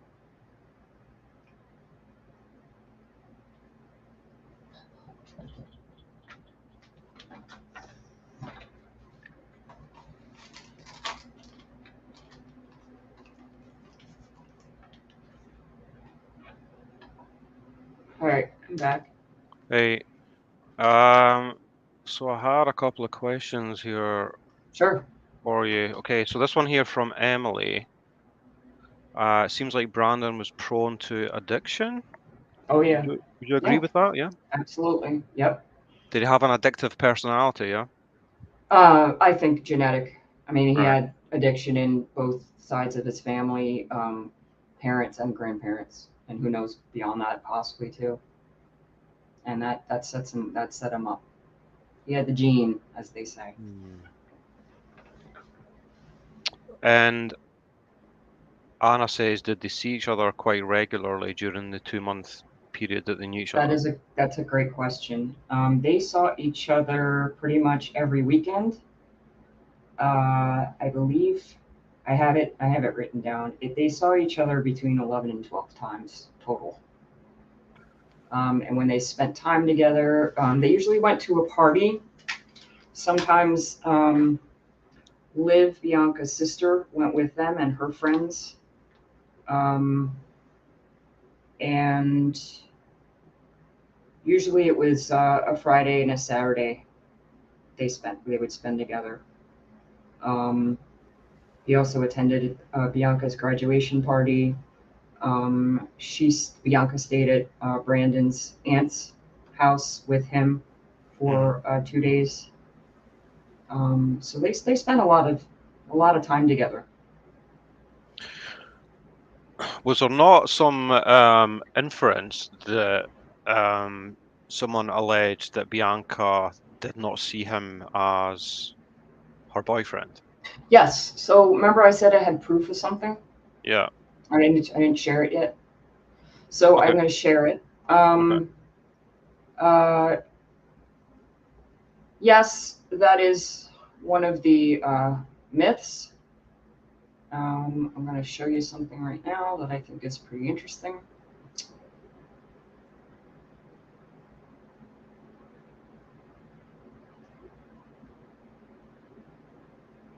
So this is a police document.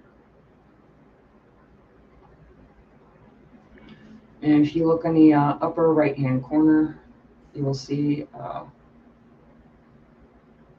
Defendant, boyfriend.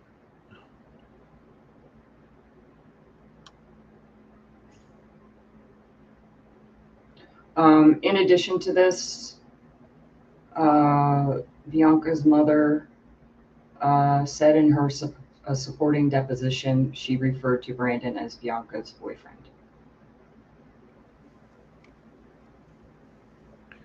And would she not also describe him as her boyfriend in front of like their other friends, and she would smile and enjoy that fact, right? When that was how he was introduced. Yes. And just to, you know, just for the record, she was dating other people without his knowledge. Without his knowledge, okay. Yeah. But Well, here's a big question for you. wait, I'll stop sharing so I can see it.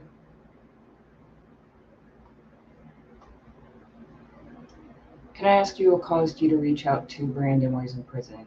Oh, well, thank you. I don't get that most of the time. Thank you for saying that. Yes, I started covering the case on my channel right after it broke. Brandon's father, Jason Clark, reached out to me first. He wrote a very lengthy comment on one of my videos and said that I was on the right track. Wow. And then his mother reached out to me. So both his parents reached out to me. His mother took a little bit of time to warm up to me, but it did happen. And then Brandon's aunt got in touch with me, and I would text with Jason very frequently. We texted all the time, and he's the kind of he's like Brandon. He can text me like a novel in like 3 minutes. You know, like I mean, he's just very prolific as a writer, and he's very very passionate person and very honest about his feelings and about his experiences. And I would have phone conversations with Gina, Brandon's aunt, and Michelle, his mother. And I spent a long 3 months talking to them in depth about Brandon. And then I said to myself, you know, this is kind of silly. I'm talking about Brandon behind his back, you know, spending a lot of time talking about Brandon. Like, I think it would be responsible of me to actually talk to Brandon himself and ask him his side of the story. You know, so I felt, you know, I was holding back. I was scared. I was like, God, should I do this? And after talking to his family for that amount of time, I felt comfortable enough with the idea, and I wrote to him, and the rest is history.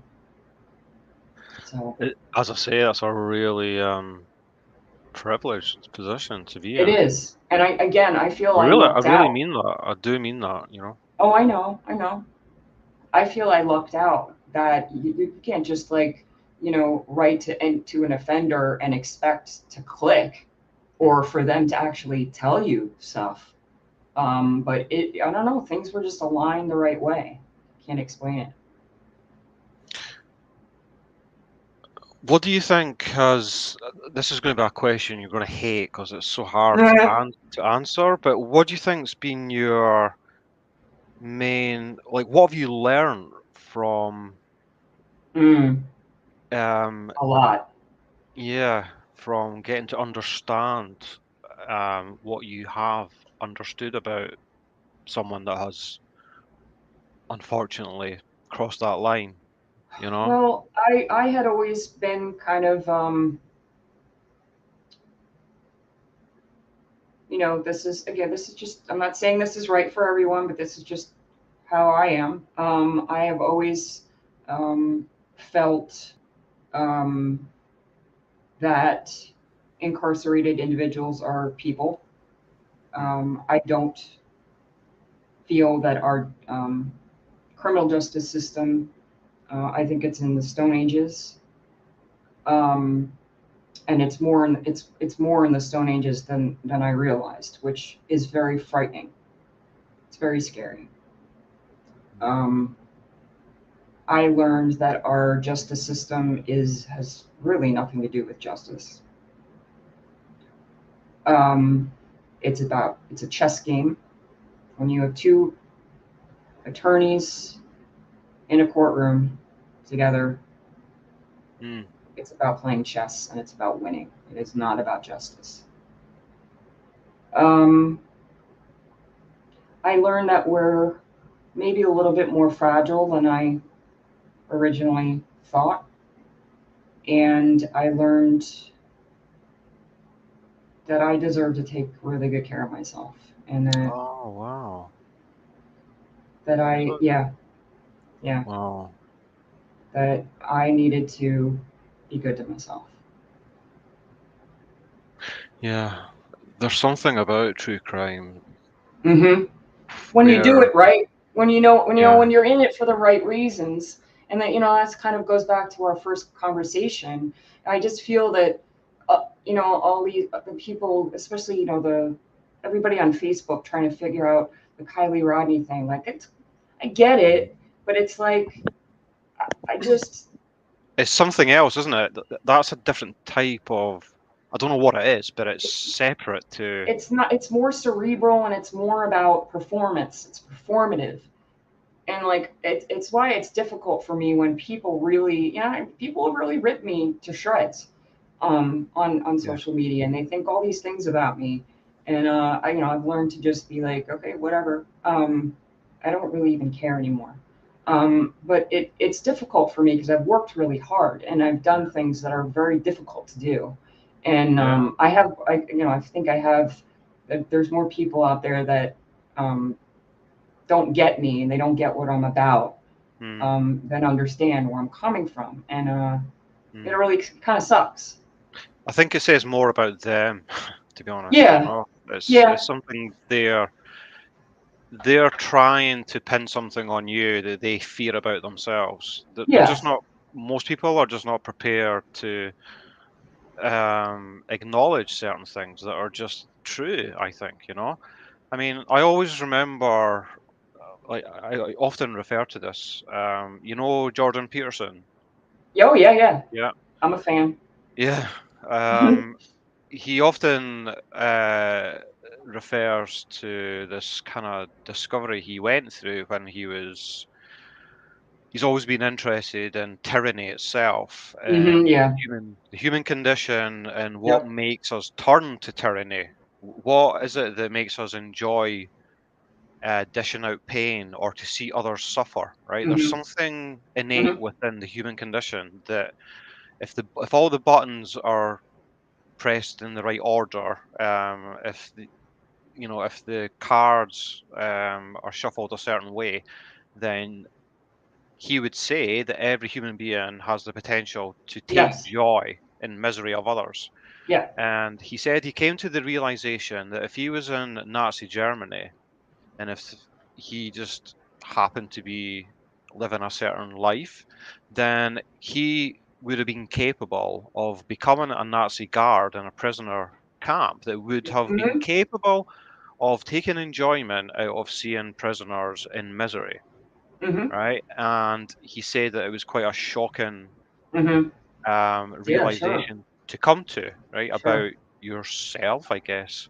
But what he always uh, highlighted is that once he came to that discovery that that's within us all, he knew he would never ever Mm, fall for that right. from that moment That's on because he because it's understood it. consciousness. It's consciousness. Yeah, just Yeah. just being aware. He would recognize the Yes. signs Yes. and he would never take the temptation, right? That's pretty cool. Yeah. Yeah. And I think true crime's a little bit like that, when Yeah. Yeah. you're because you're looking into some pretty dark things, Mm-hmm. um, but it's a way of looking into the looking glass at the human condition, Yes. and Exactly.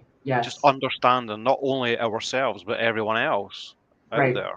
Right. And the idealistic outcome is that it helps us prevent things happening in life and Yeah. Right. society in a Right. perfect world. Right. I do too, Emily. I really, Oh, I've thank not, you. Thank I've, you. I've not come across many true crime creators that are doing the type of work that you're doing, and Thank as you. honestly as you're doing it, and bravely as well, because I know what you've gone through. Mm, thank you for saying that. Appreciate that No, very you're welcome. much. Both of you. Thank you.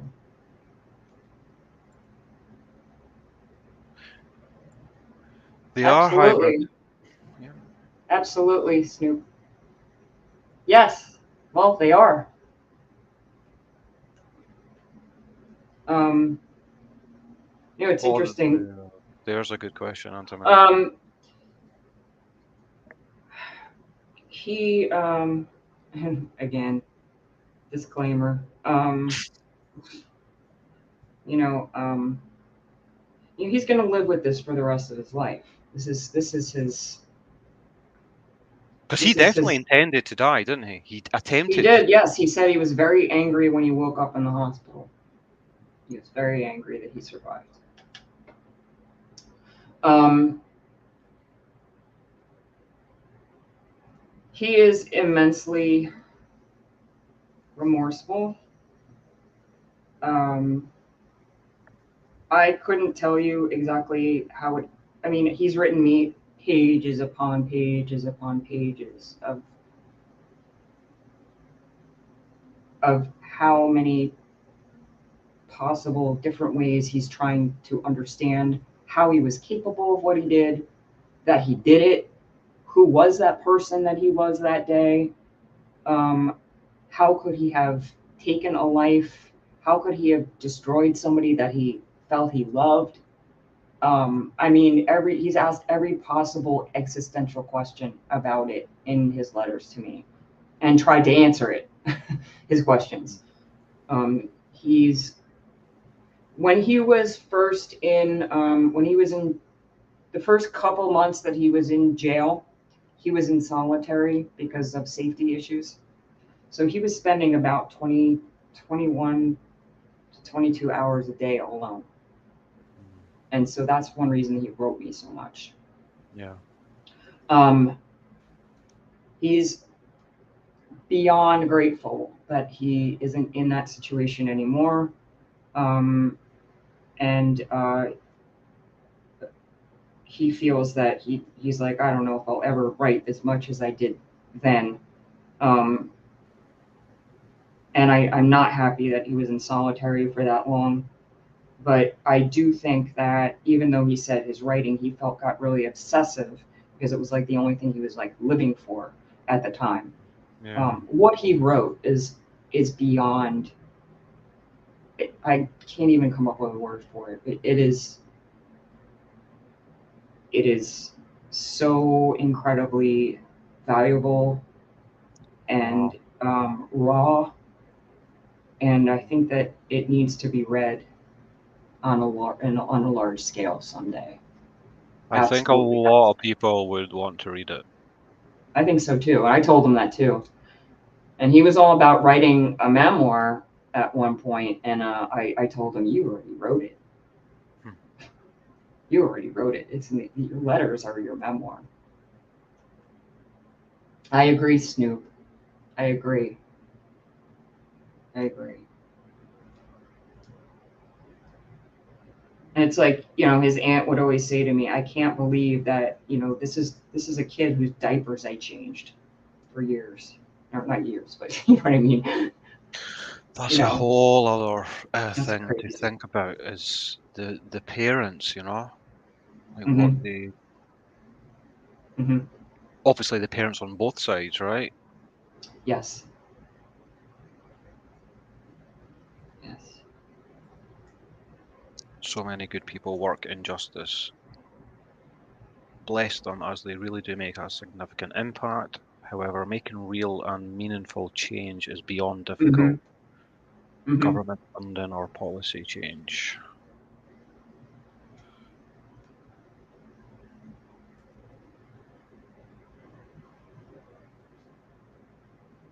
Hmm. Yeah. Oh, that's awesome. That's awesome.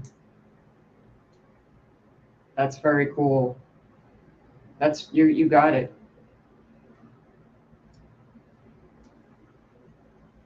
That's very key. Yeah. Yes. Yes.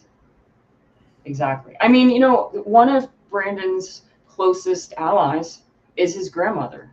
And his Mm. grandmother has gone, and she wasn't able to visit because of COVID for a while. But and he was closer in proximity to her, so the drive wasn't as bad.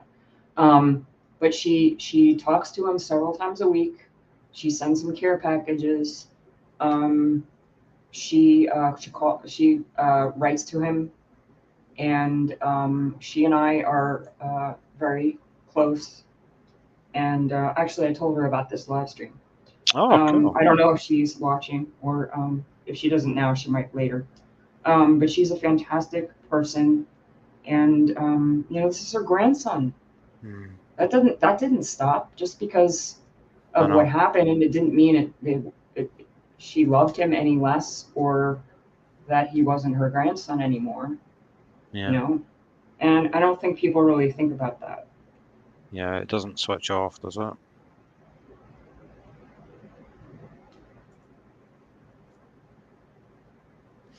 Listening to you, it seems Brandon wasn't intentionally bad. Life shaped him into what he became. There are, however, really bad people who take great pleasure in hurting others. Yes, very true.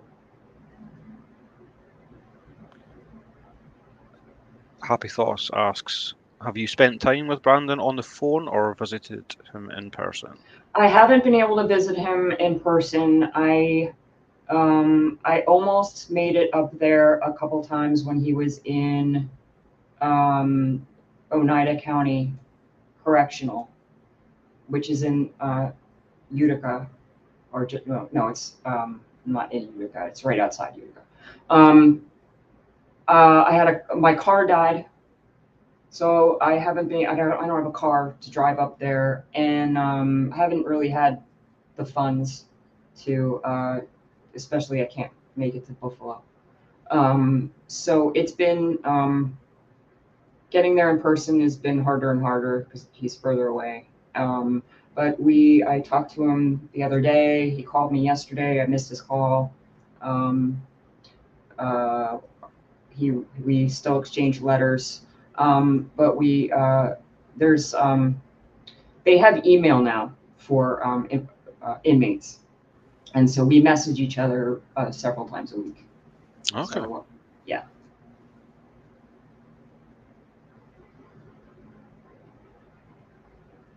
Yeah, Jenny, I agree. Yep.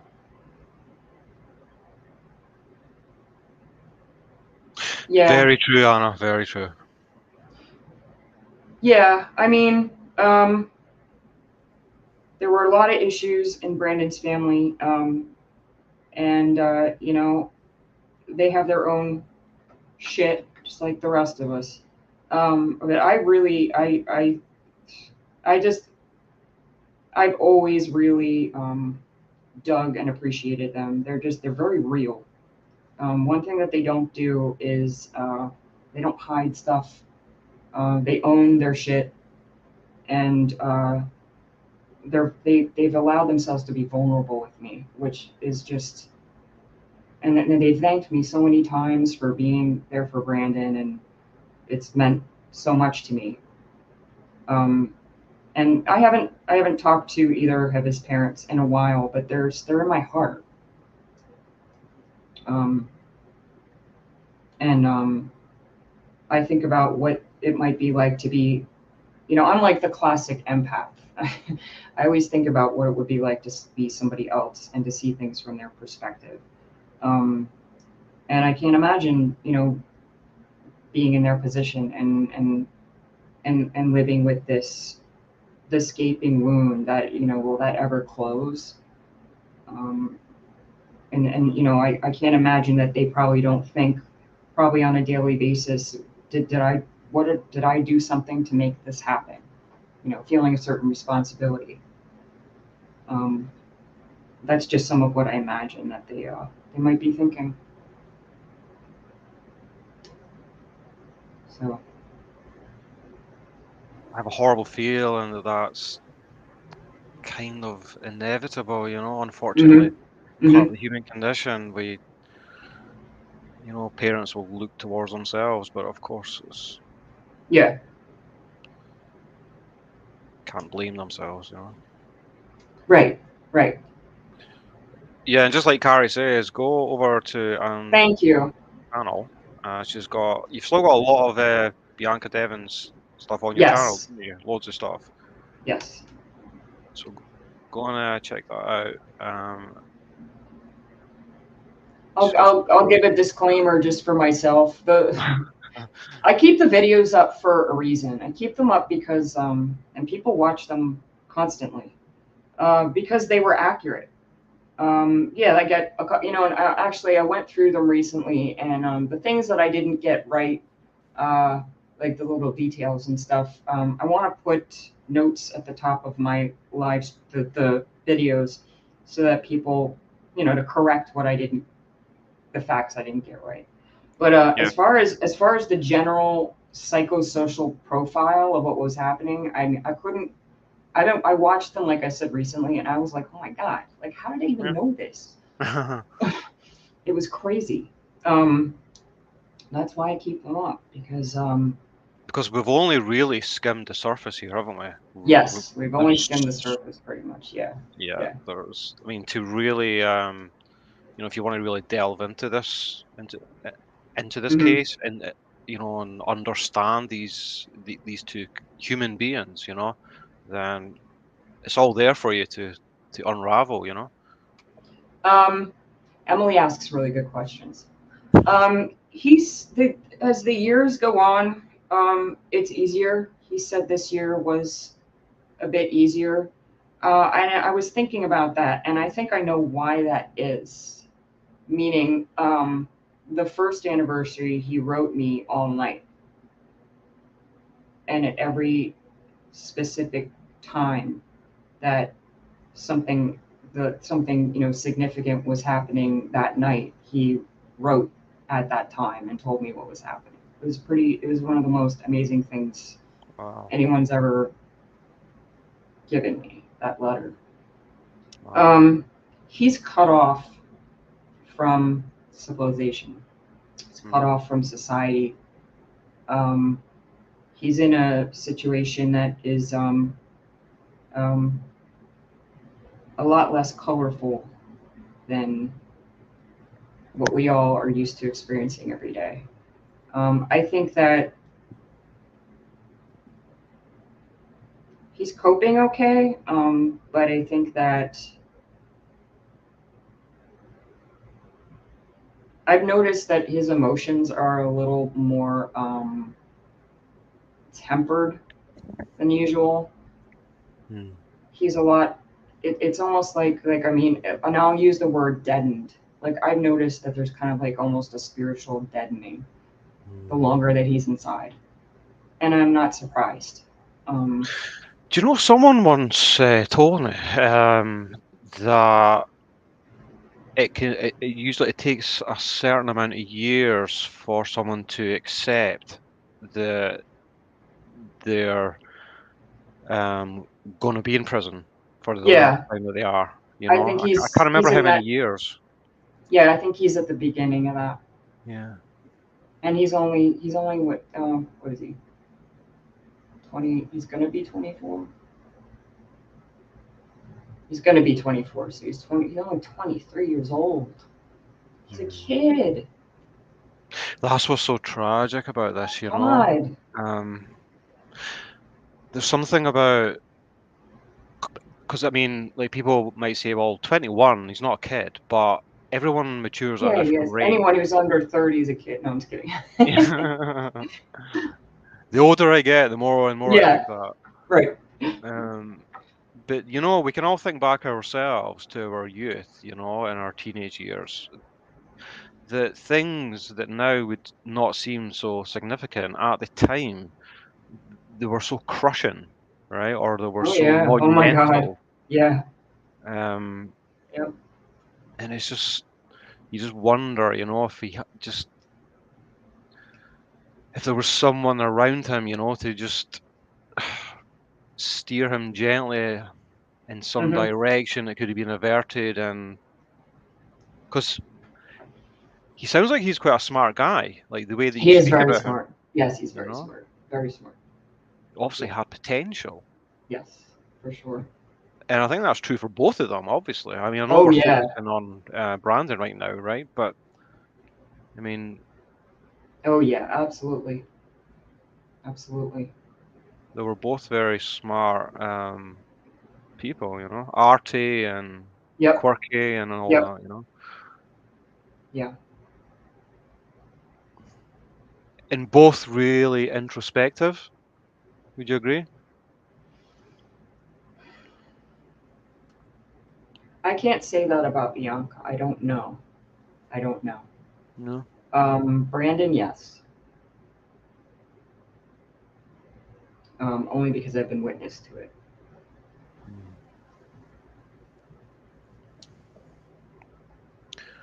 Well, I think we're coming to a natural conclusion. Um, Thank you so much for Thank you. going This has through been this. great.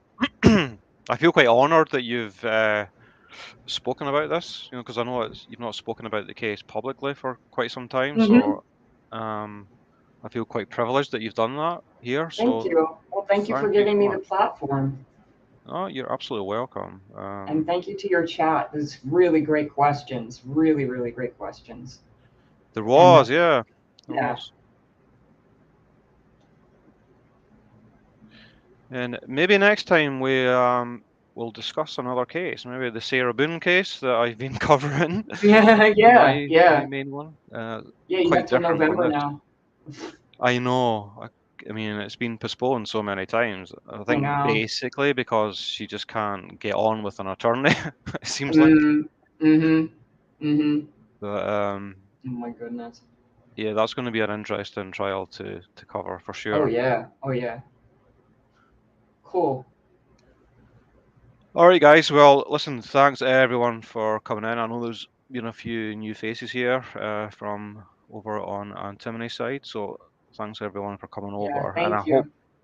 hope everyone's got something from this, and thanks everyone for being respectful. Some great questions. It's a fascinating case, and as I say, hop over to Antimone's channel and check out the work she's done on this. Thank you.